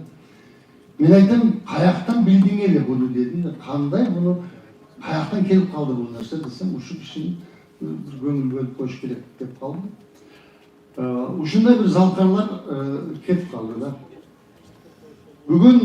Бүгүнкү обондорду, бүгүнкү чыгып аткан чыгармаларды угуп туруп, зээни кейит деп дейдичи. Зээни кейит. Азыр берде берип аткан суроолорду мен мында аңдап отурсам, мен жанагы фейк дегендер бул Facebook'ta эле болот экен десем, биерден бар экен.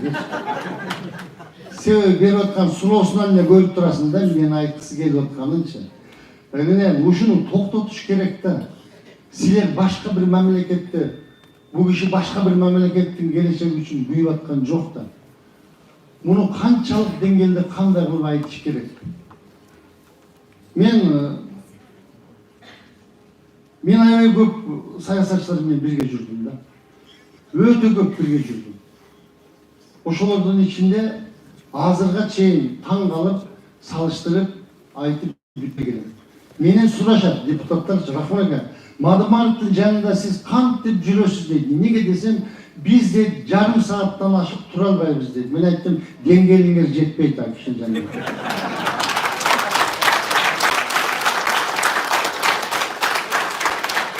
Чында биз 10 күн болсо 10 күн сүйлөшө беребиз. Самолетторду учуп жүрөбүз, канча шаарлар менен жолуккан барып. Мен канча сүйлөсөм, ошончо сүйлөшкүм келет да. Мен өткөндө президенттик шайлоо болгондо мен да катышайын дедим өзүмчө. Президенттикечи. Мен өтүп кеткенде неме болот эле өзү. Жаман кызык болот эле. Мен президент болгон күнү эртеси күнү Абдулла Достумдун Жалал губернатор. Күмөнжөн дарыгына губернатор, Жамбыл Баткенге губернатор, президент бар, анда концерт ана жыргализм. Болмок да. Десем бир баткенчи бар экен, ошо неге бизге Жамбыл болуш керек дейт. Кудул да. Коюң ошо кудулуңузду. 10 жыл илгери бизге концерт коюп барган эди. Ырым кыл бир баланын оозуна түкүрткөн эдик.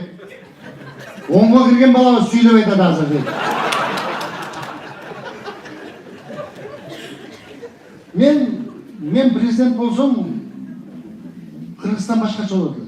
Мен өзүмдүн платформам бар да мындай. Ошону кыскача айтып берип коеюн, майра уруксат берсеңиз. Мен президент болсом, кумарканаларды ачат элем. Казинолорду ачканга уруксат берет элем.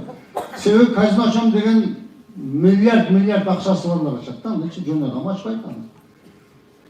Илгери Америкада да ушундай шарт түзүп койгондо, кумаркананы ачыш керек болгондо, Лас-Вегас деген бир чөлгө уруксат берип койгон да.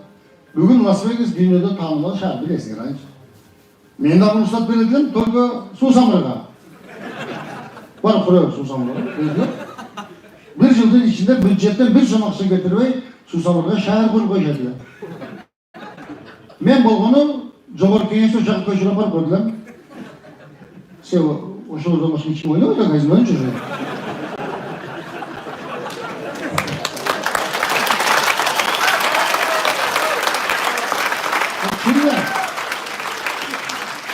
мәжмуат кетіп қалса олар іштейді, бәрі қашып кетті о жақта бізде.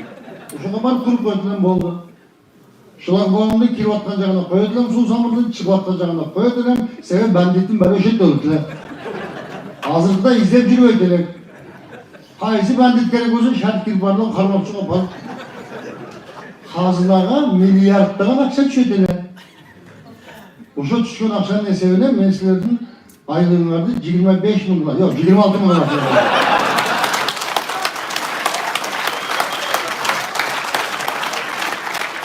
Buna bundan uçtum. Men prezident bo'lsam, Amerikanın aviabazasini qayta olib keladilar. Turaversin edi, aeroportdan biz ko'tarib turamiz bu. O yer bo'sh turibdi hozir ertagalar.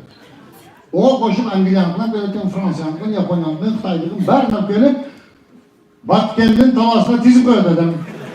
Chegara masalasi chechildi.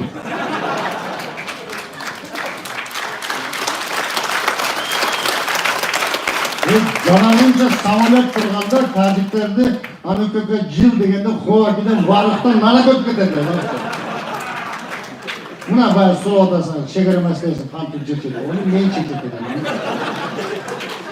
Budjetga milliarddan ақша tushadi. O'shanda sevdan pasobiyani ko'taradi. Men prezident bo'lishim kerak ham uchun. Buna Kırgızistan'ın qarızı 5 milyar dollarga jetib qaldi. Bunu qancha to'laymiz deb so'rab bergan. Ani men prezident bo'lsam bir kunda qutuladi. Bir kunda aytayım qanday bu. Men birinchi ukaz bilan Kırgızistan'ın atını o'zgartib, Manas degan mamlakat qilardim. Bo'ldi. Qarzdan qutuldik. Pul vergenler kız aytamiz, kimga verdinglar? Dokumentim bormidi? Kırgızistan'a, biz og'amiz Kırgızistan'da, Manas bo'lgan. Bo'ldi.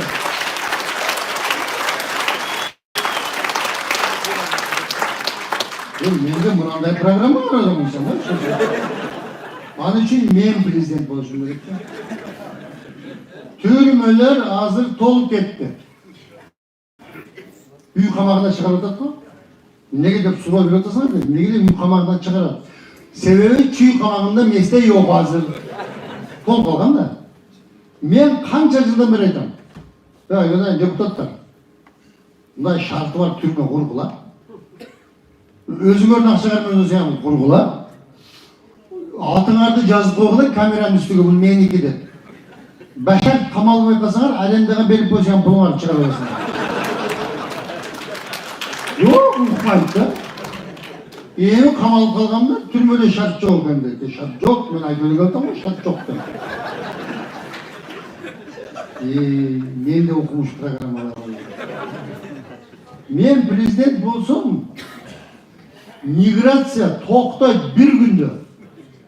Zavod, fabrikalar, ish o'rinlari masalasi chechiladi. Bardığın bir yil ukaz bilan. Men prezident bo'lgan kuni maktabda o'quv vaqtsin 40-klassgacha so'z o'taman. Bo'ldi. Bardıq masala chechildi.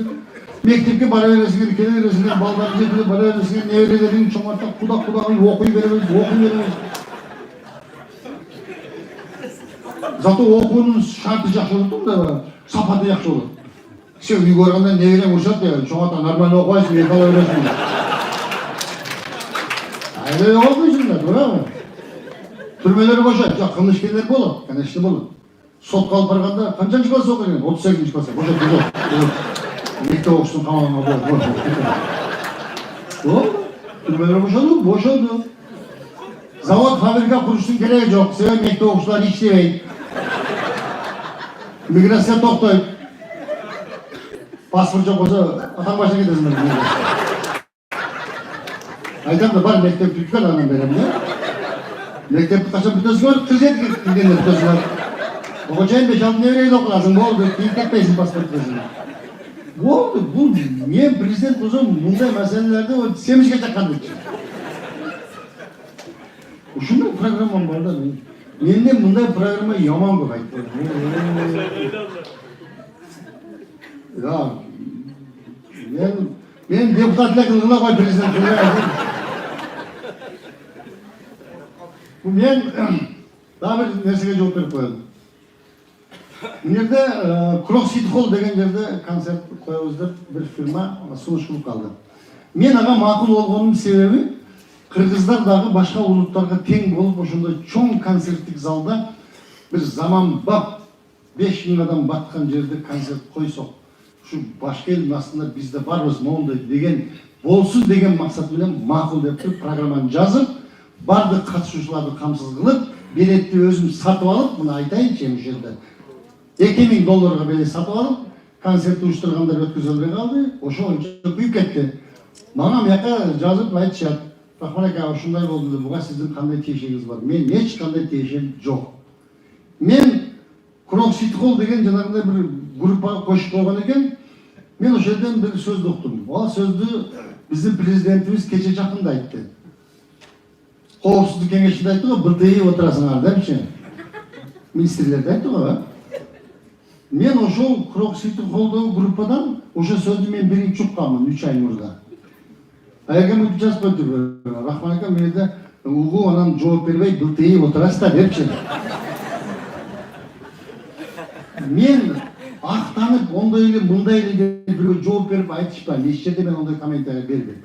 Аны силерге бердим. Мен дагы мындай деп айттым. Туура, билет сатып алышып, кыйналып, ар кандай ыңгайсыздыктар болуп калды. Эми буга мындай кылгыла дедим уюштуруучулар. Бир залды алгыла да арендасын төлөгүлө.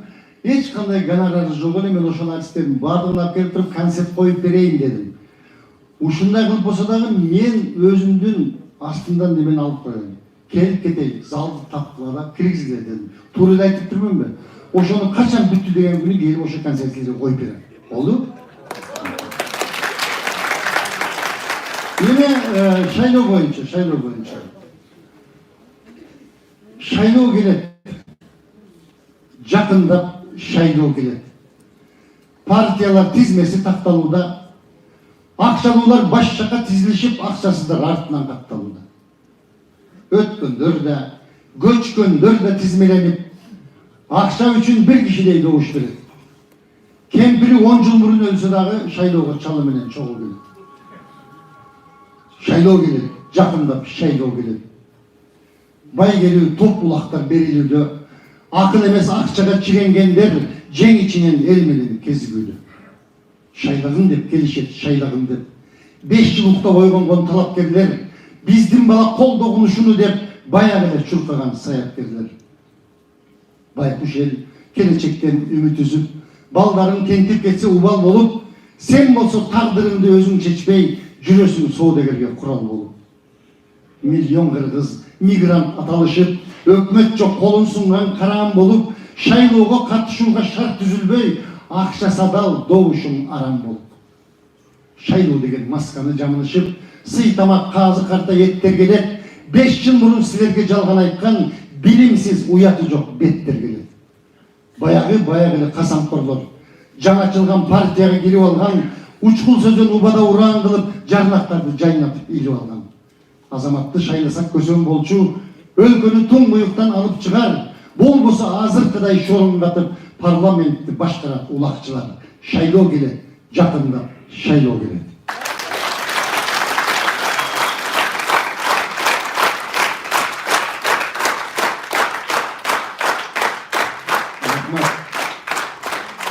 Рахмат, чоң рахмат. Келиңиздер, мен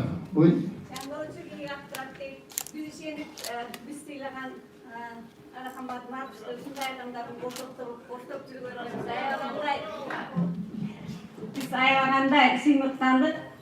Kendisine İzmir İmanalı'yı da geldiğinde jakşı olmak biz ayağında. Biz makul emes kıymılın ardından, men hukukum var kıymılın ardından biz sizlerin başınızga ak kalpak giygüsünü turu gördük. Başınızlardan ak kalpak düşpösün, Kırgız eli işenip tapşırgan işenimde aktayıp degen ümitmenen biz sizlere çoğun işenimi gösterdik. Sizler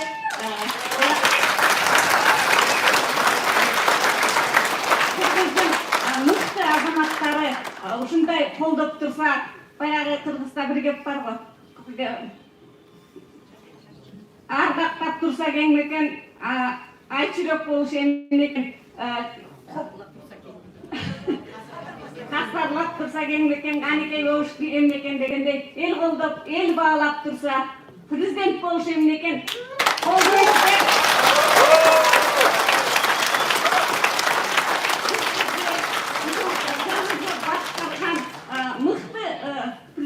болот деп ишеним көрсөттүк. Үй көрсөтөбүз. Бүткүл ушул алалап сиз айтмакчы убактылуу иштеп жүргөн иммигранттар эгерде возможностуңар болсо, эгерде ушул жерден шайлоодон өтө албай кала турган болсо деген ишеним болсо, анда биз жалпыбыз, бардыгыбыз эртең шайлоодо Кыргызстанга кетели. Ошол жактан ар бирибиз жооп берген аракет кылайлы.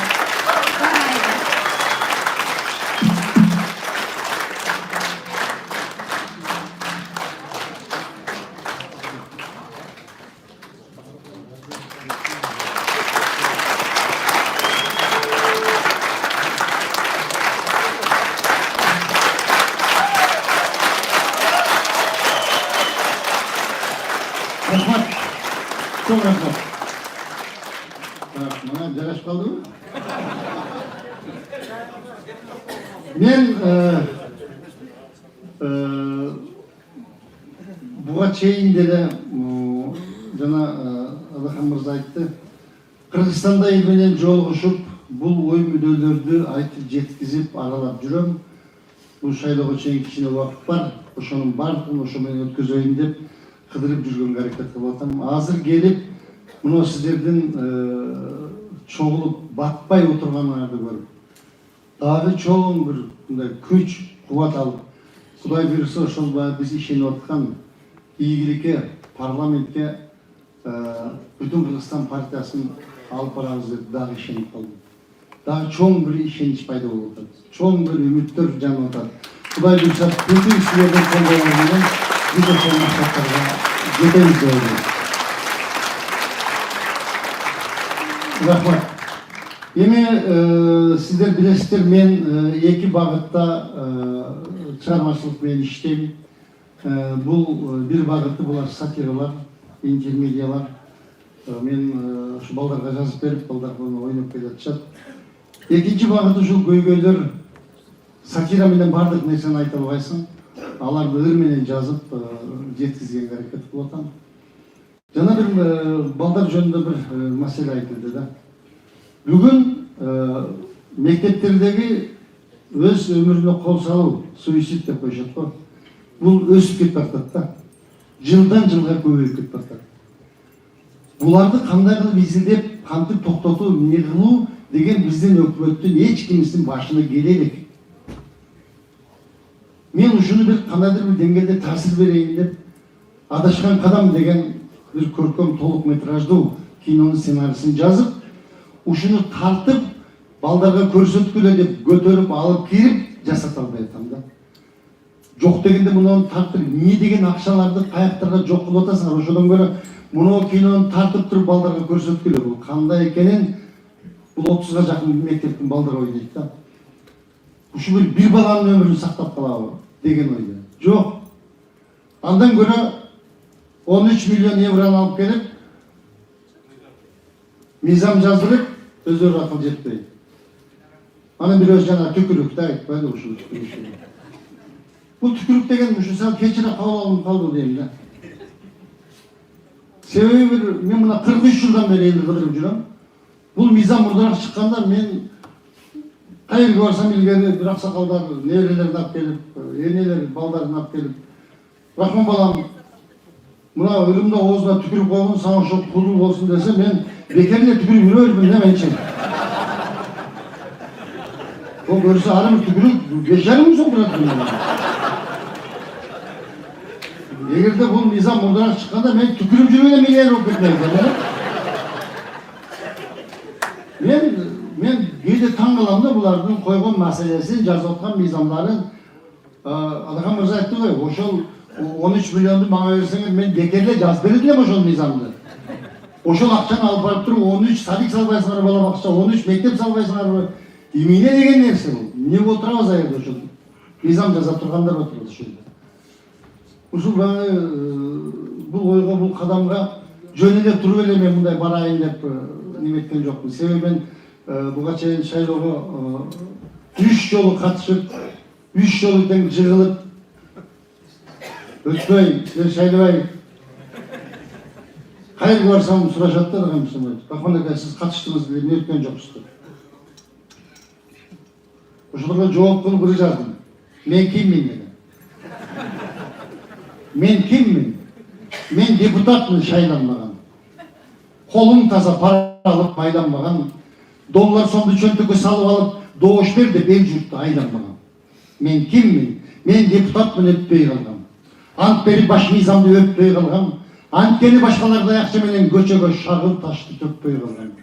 Мен киммин? Мен депутатмын, утпай калган. Сөзүмдү шайлоочулар укпай калган. Баталар коммерческий болуп кетип, курук сөз кулактарга жукпай калды. Азыр мен депутатмын, сахнадагы, чачмакка кереги жок акчадагы, эл берген мандатым бар куудул деген, эч кимдер менден тартып ала алышпайт. Эчем $1000 чачса да.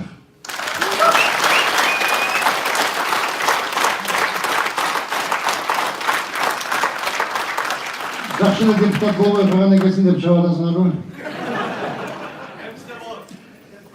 Biz elden bir mындай мүнөзү бар да, биздин элге таандык, кыргыздарга таандык. Кандай нерсе болсо кол чаап, колдоп коймой ушундай бир жакшы мүнөзү бар. Атамбаев акыркы жолу келип силер менен жолугушканда, кимге катышкансыңар билбейм, мен теледен көрдүм муну. Мындай деген суроо бердиңиздер. Биз биякта жүргөндөр ушул өлгөн балдарды жөнөтө албай, акча чогулта албай кыйналып атабыз. Ушул маселени кандай кылабыз дедиңиздер эле. А киши мындай деп жооп берди. Мен өзүмдүн фондумдан 30 миллион акча бөлүп коем, болобу дедилер, ошондо кол чаптыңар да. Мен үйдө отуруп таң калып карап отурдум да. Президент силер өлө бергиле, акчаңарды мен төлөп койдум деди. Эми өлсө боло берет деп жазат. Мен эгерде президент болсом, мен колумдан келбесе да буну башкачараак айтат элем. Бул маселени эртең ушул мамлекеттин президенти менен коем. Эгер мыйзамсыз, күнөөсүз бир баланын башынан бир тал чач түшө турган болсо да мамлекеттик деңгээлде сурап алам деп айтмакмын, колумдан келбесе дагы. Акчаңарды төлөп койдум, мен болду, өлөрүн деп кетип калдым. Ушундай жетекчилер, мен агышы президент болгондо эле бир китеп жазгам. Biz kayda baratабыз дегенчи. Себеби ушул мамлекеттин багыты туура эмес экенин, ушул туура эмес жолдо экенин жазганга аракет кылгам. Бирок эч ким жооп берген эмес. 6 жылдан кийин Атамбаев элге кайрылып сурады, биз кайра кетип атабыз деди. Мен айттым, мен кайраптан эле, мен 6 жыл мурда айтпадым эле кайра кетип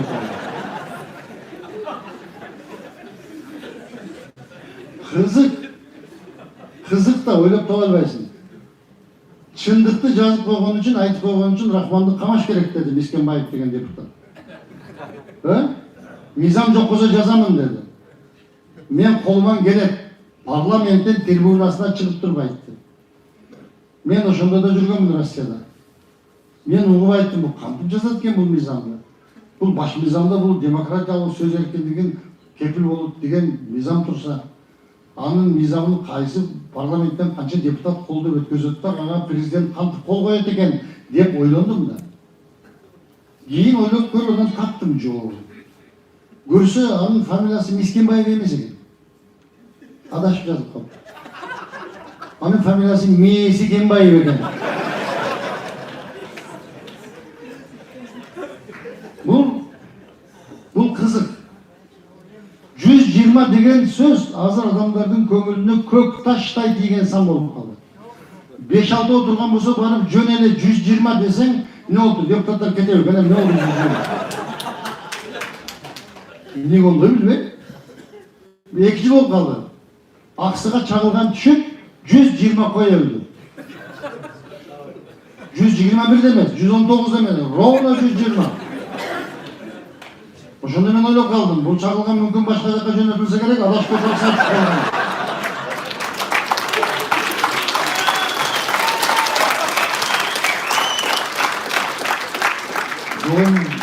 Ойлойт экенсиңер кишичи, эмнеге мындай деп? Эркештандан, Кытайдан чыгып келатсам, жана айтты го, Нихо деп атат. Нижо шумамыз. Мен кытайча билем, атайын үйрөнүп алдым да. Ертең қарсы сұрап келгенде сөйлеш керек болды, ошон үчүн үйрөнүп алдым. Эркечтан постунан чыгып атсам, 2 чоң КамАЗда эшектер жүктөлүп туруптур. Кытайга киргизген экен, алып чыгарып коюптур. Taможник баладан сұрадым да, қанша ешек десем 120 дейді да. Мен ойладым, маңа тиішіп айтып жатады болуш керек екен.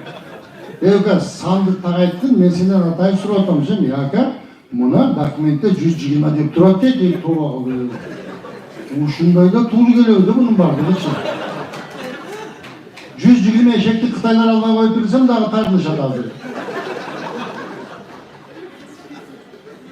Бұл жашо юмор болып қалды бардығы ше. Бразилияда бір депутатты анаконда жылан жұтып қойып тұр. Топайда қандай болған білмеймін, орамақлық өліп тұр да. Интернетте жүреді. Аңасына бір қырғыз комментарий жазып қойып тұр. Ушындай анакондадан бізге 120 керек ода деді.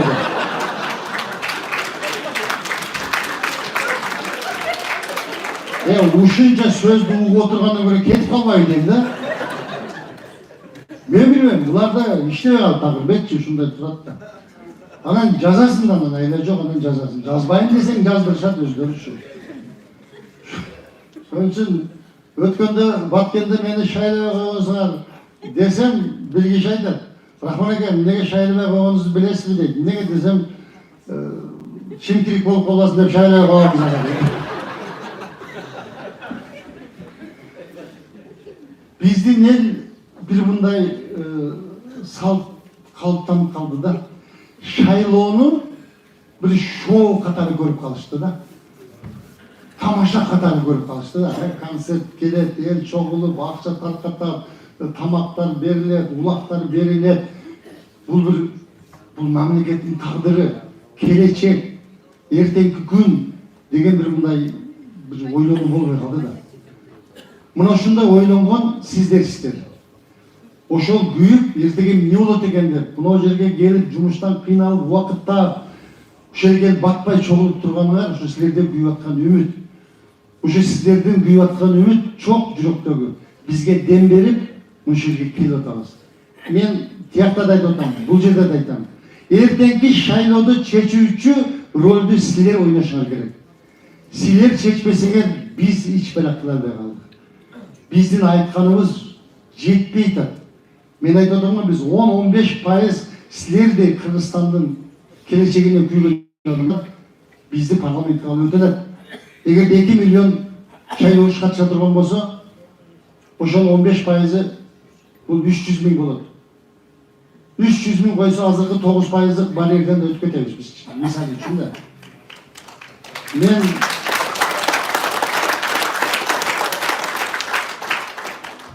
Мен мындай деген сунушты айттым. Адахан мырза угелек азыр айтайын деп атам ушул жерде силердин астыңарда. Атамбаев неге камалып отурат? Эгерде Атамбаевдин маалында Мадымаров спикер болгондо, бүгүн Атамбаев камалбайт эле. Себеби президентти мыйзамсыз кадамдарды жасаганга уруксат бербейт эле. Бардығын мақұл деп қол чаап, сіздікі тура деп өткөзіп, ақырына келгенде кишини түрмөгө киргизип қалғандары қала беришти. Эгерде азыр ойлонбосо, бул эртеге дагы ушундай болуп калышы мүмкүн. Ошон үчүн келгиле. Эртеңки президенттин тагдырын сактап калабыз десеңер, анда Мадымаровду бүтүн Кыргызстанды парламентке алып баргыла деп элге кайрылдым. Силер да ушуну жеткизип койсуңар.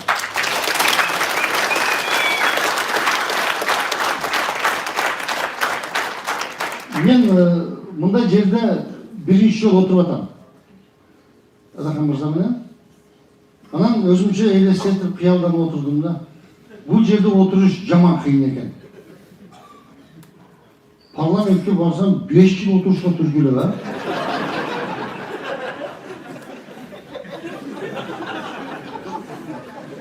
Ойлонуп көрүш керек экен муну үчүн.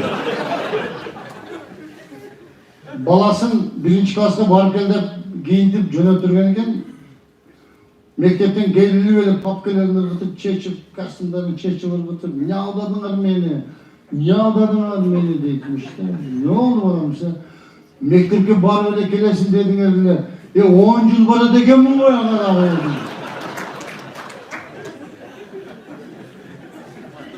Мен бұл бийликтеги мүчүлүштөрдү, ар кандай кемчиликтерди көрүп, жазып, канча жылдан бери үйрөнүп калган бул.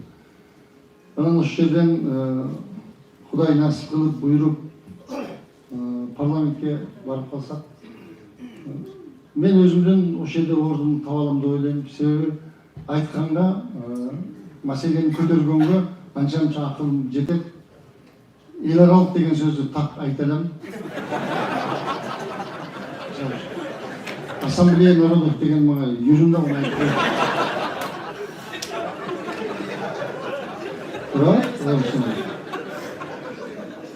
Bunu ayta bergenler oldu. Oturak mı şirket şimdi? Kıskası sizler uyat bolboysun. Sıymıktalı mı aytsın oldu? Ama şimdi ben şeyler oldu.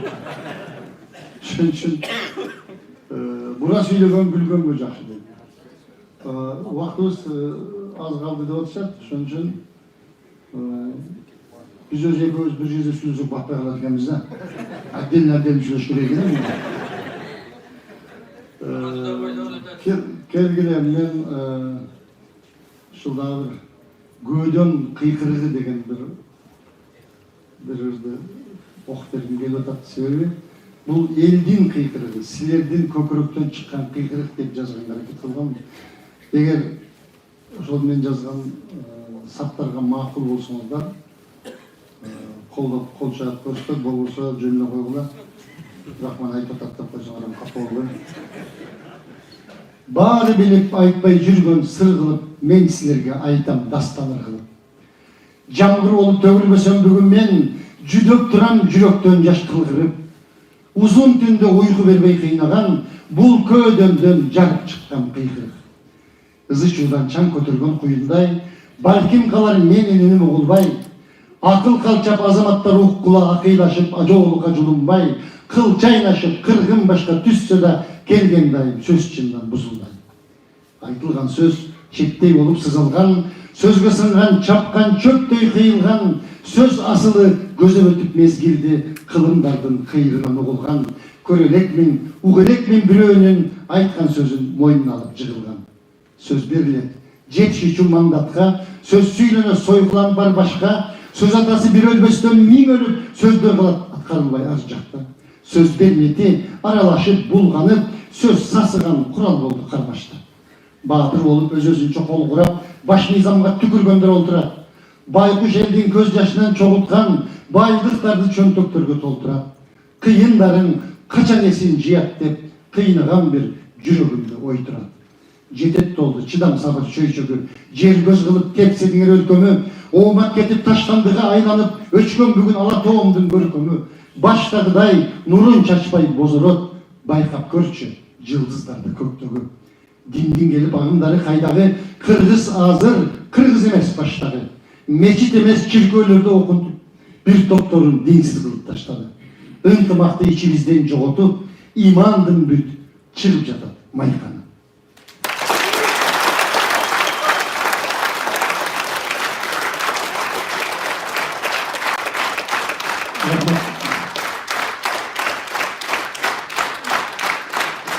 Рахмат. Бул 200 куплеттен турган чоң чыгарма, дастан. Bir görüşçü sırayt, Rahman Aka. Men 10 küpületten büt Kırgızstan azıkı tağdırını okudum. Kalgan 190 küpületinde ne var deyip. Kalgan 190 küpületinde seçiliyor yatkan çegiranın çiri var. Bugünkü parlamentin dengeli var. Kızıl Gile menen uçup çıkıp ketken Batukayev var. En başkası Rossiyada migrant bol işlep жүрген sizlerden uaqtılı işlep жүрген balдар kızlardan öte ökünüştü көрүп жүрген күндер бар. Ошонун бардыгы биригип көйдөн кыйкырыгы деген китепке чогулткан. Эми биз ушундай бир мамлекетке жетейлик. Сиздер балдардын жанында, ата-эненин жанында, айылда өзүбүздүн топуракты кечип жүрүп, өзүбүздүн тоолордо бүгүн Кыргызстан менен оюмча бир чоң бала бакчага айланып калгандай да. Ар бир үйдө 4-төн 5тен неберелер чоңоюп атат. Ата-энеси биякта сиздер. Кээ бир учурда карып калган чоң ата, чоң эне кайсы бала баласынан, кайсы кызынан нервесин билбейт. Бирок санын билет. Кечке мал болгондо 5 баланы санап болду. Бар, 5 калды, болду. Олар наркомго кирип алып жата берет, болду. Жооп бериш керек да силерге чекип барганда. Кийими бүтүн, курсагы ток. Бирок мээрим жок болуп атат да. Аны биз каяктан алып келебиз ки? Каяктан экспорт кылып сатып келип балдарга беребиз? Бул мүмкүн эмес. Бул өтө коркунучтуу нерсе менин оюмча. Ошон үчүн биз эртерээк бул мамлекетти чогултуп, сиздерди чогултуп, Мырзанын айтып жүргөн сөзүнүн эң бир башкысы сиздерди мен алып кетемин деген. Ошол максаттарга барайлык. Ага барыш үчүн биз өзүбүз аракет кылышыбыз керек. Илгери Эстебес Турсуналиев раматылык менен Асанкул Шаршыган гастролдо жүрсө, бирөө чакырып баласын жаңы үйлөгөн экен, бата берип коебуз десе, кой союп, сыйлап, Эстебес атабыз бата бериптир. Көп балалуу болгон, бактылуу болгон, омилде.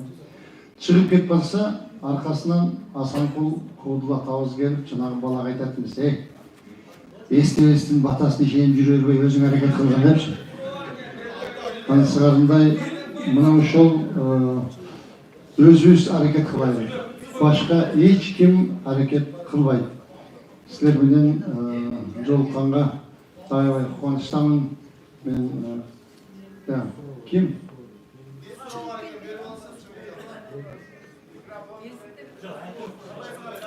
Кыргызстандан жакшы келип алдыңарбы? Колунан турам сиз. Сиз батан берип эмне айтып атасыз? Ырда ойлатасыз. Атамбаевдин кереги жок бизге. Сиз айтсаңыз, менде 1 миллион адам бар.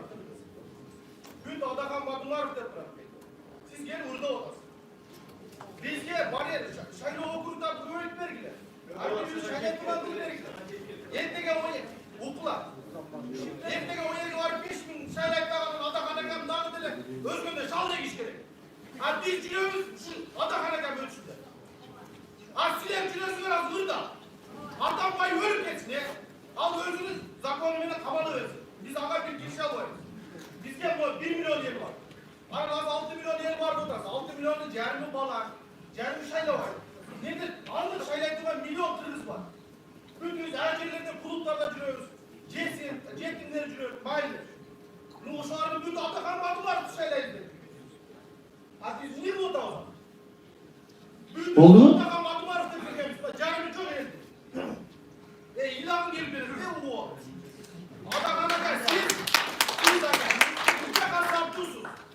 Sizde adam tuğlar bu düğüne dedi abi. Şurada kasap gider bizde. Aynen mi?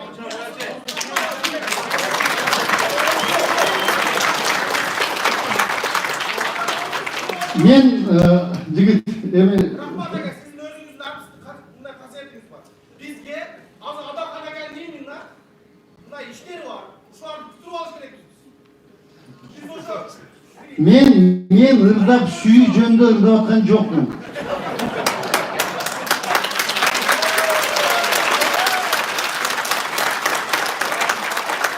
Men жүрөгүмөн чыккан силердин тагдыр жөнүндө айтып атам. Туурабы?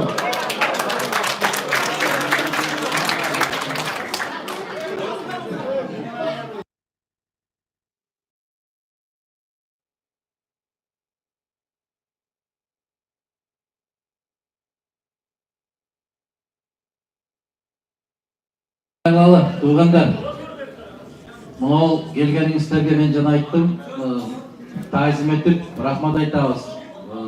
Рахман акенин бұл ырларды айтып атканын себеби, ырларды окуп аткан себеби. Эмненин себебинен, эмненин кесепетинен ушундай болуп жүрөбүз деп ошонун себептерин ыр аркылуу жеткиргенге аракет болуп атат. Чындыгын айтканда жанагы күйдүм сүйдүм деген ырлар эмес, бул көкүрөктөн чыккан кыйкырык болуп атат, көөдөн кыйкырыгы. Мына ошол сиз айтып аткан, дал ошол сиз айтып аткан көөдөн кыйкырыктарны бул ыр түрүндө айтып, жок дегенде кээ бир ой жүгүрткөн азаматтардын кулагына илинип калар бекен деген ниет менен айтып атат. бирөө үй менен айтат, илгертен bir kız ушундай болуп келгенбиz. Бирөө кара сөз менен айтат. Ошентип олтуруп, жапа-тырмак жабышып, биз көксөгөн ой максаттарыбызга жетер экенбиз деген оюн билдирип атат. Эми бүгүн келгениңиздерге дагы бир жолу терең ыраазычылык айтабыз. Рахмат айтабыз. Бул жолугушуунун аягы эмес. Биз кайсы бир максатты көздөп келип жолугуп аткан жокпуз, аны туура түшүнөсүздөр. Мына келиңиздер, ушундай болуп 3 киши келип жолугуп кетиңиздер дегениңизден биз келдик. Бул бир. Экинчиси, өткөн жолугушуудагы берген тапшырманы мен мына жерден ачык жооп бердим. Демек, биздин колубузда бүгүн ошол укуктар бар. Алыстан аралыктан туруп консулдук эсепке тура аласыздар. Ошол консулдук эсептин сайтын билесиздер. Мен жана айттым. Тизме деген сайтка кирип өзүңүздөрдү таап көрсөңүздөр болот. Үчүнчү маселеси, эгерде могул жерде жаштар жакшы демилге көтөрүштү. Айрыкча аялдар жакшы маселе көтөрүп атат. Эгерде биз бул жактан катыша албайбыз, же болбосо катыштырбай коет деген болсо, жок дегенде бир жуманы 3-4 күндү мамлекеттин келечеги менин колумда деген бир ураан менен кайра барып, киндик кан тамган жерге барып, кабар алып койсоңуздар деген сөздү айтышты. Талап ушундай болуп атат. Биз буюрса, эртеби кечпи жеңишке жетебиз. Бирок ар бир кечиккен күнүбүз мамлекеттин кендирин кесүүдө. Мамлекетти күндөн күнгө карызга батырууда. Мамлекеттүүлүк күндөн күндө жоголууда. Мына сиздер жакшы билесиздер, Айрыкча Баткен областынан келген туугандар билесиздер. Бүгүн кетменди мына жерден чапса, эртең кетменди бул жерден чаабыз. Бүгүн уйду бул жерден айдап өтсө, эртең уйду бул жерден айдап өтүп атат. Эмне үчүн? Барпат агыз айткандай, ала тоо көрккө келбейт эл болбосо дегендей, эли жок жерге ээ чыккандар көп болот экен. Мына ушуну ар бирибиз жапа-тырмак. Мен айттым, ач курсак бир күн тоет, жыртык кийим бир күн бүтүлөт. Бирок четинен кертилип бараткан жер менен карызга батып бараткан балдардын келечегин ким ойлойт деген маселе туруп атат. Мына ошол көбөдөн кыйкыры дегендер дагы ушул маселелерге арналган. Дагы бир жолу терең таасим. Ыраазычылык. Мага дагы көптөгөн жүктөрдү жүктөп атасыздар. Кабарлар келип атат. Владивосток, Хабаровск, Тюмень, Москвадан келип эле кетип калбастан бизге да келесизби деген маселени коюшат. Буюрса, барабыз. Биз бүгүн эле чыга калган партия эмеспиз. Мына 5 жыл болгон болсо, 10 жыл болгон болсо, 10 жыл бою сиздер менен жолугушуп келатабыз. Шайлоо болобу, болбойбу бизди кызыктырбайт. Бирок келечекти биз күн сайын сиздер менен бөлүшүп келатабыз. Аллах ушул жолубуздан эч качан айырбасын. Ушул ниетибизден айырбасын. Алдыбызга койгон жакшы тилектерге жетүүгө жараткан өзү жар болсун. Баарыңыздарга ийгилик, аманчылык. Кийинкиде мындан да кененирээк жолукканга насип кылган болсун. Рахмат.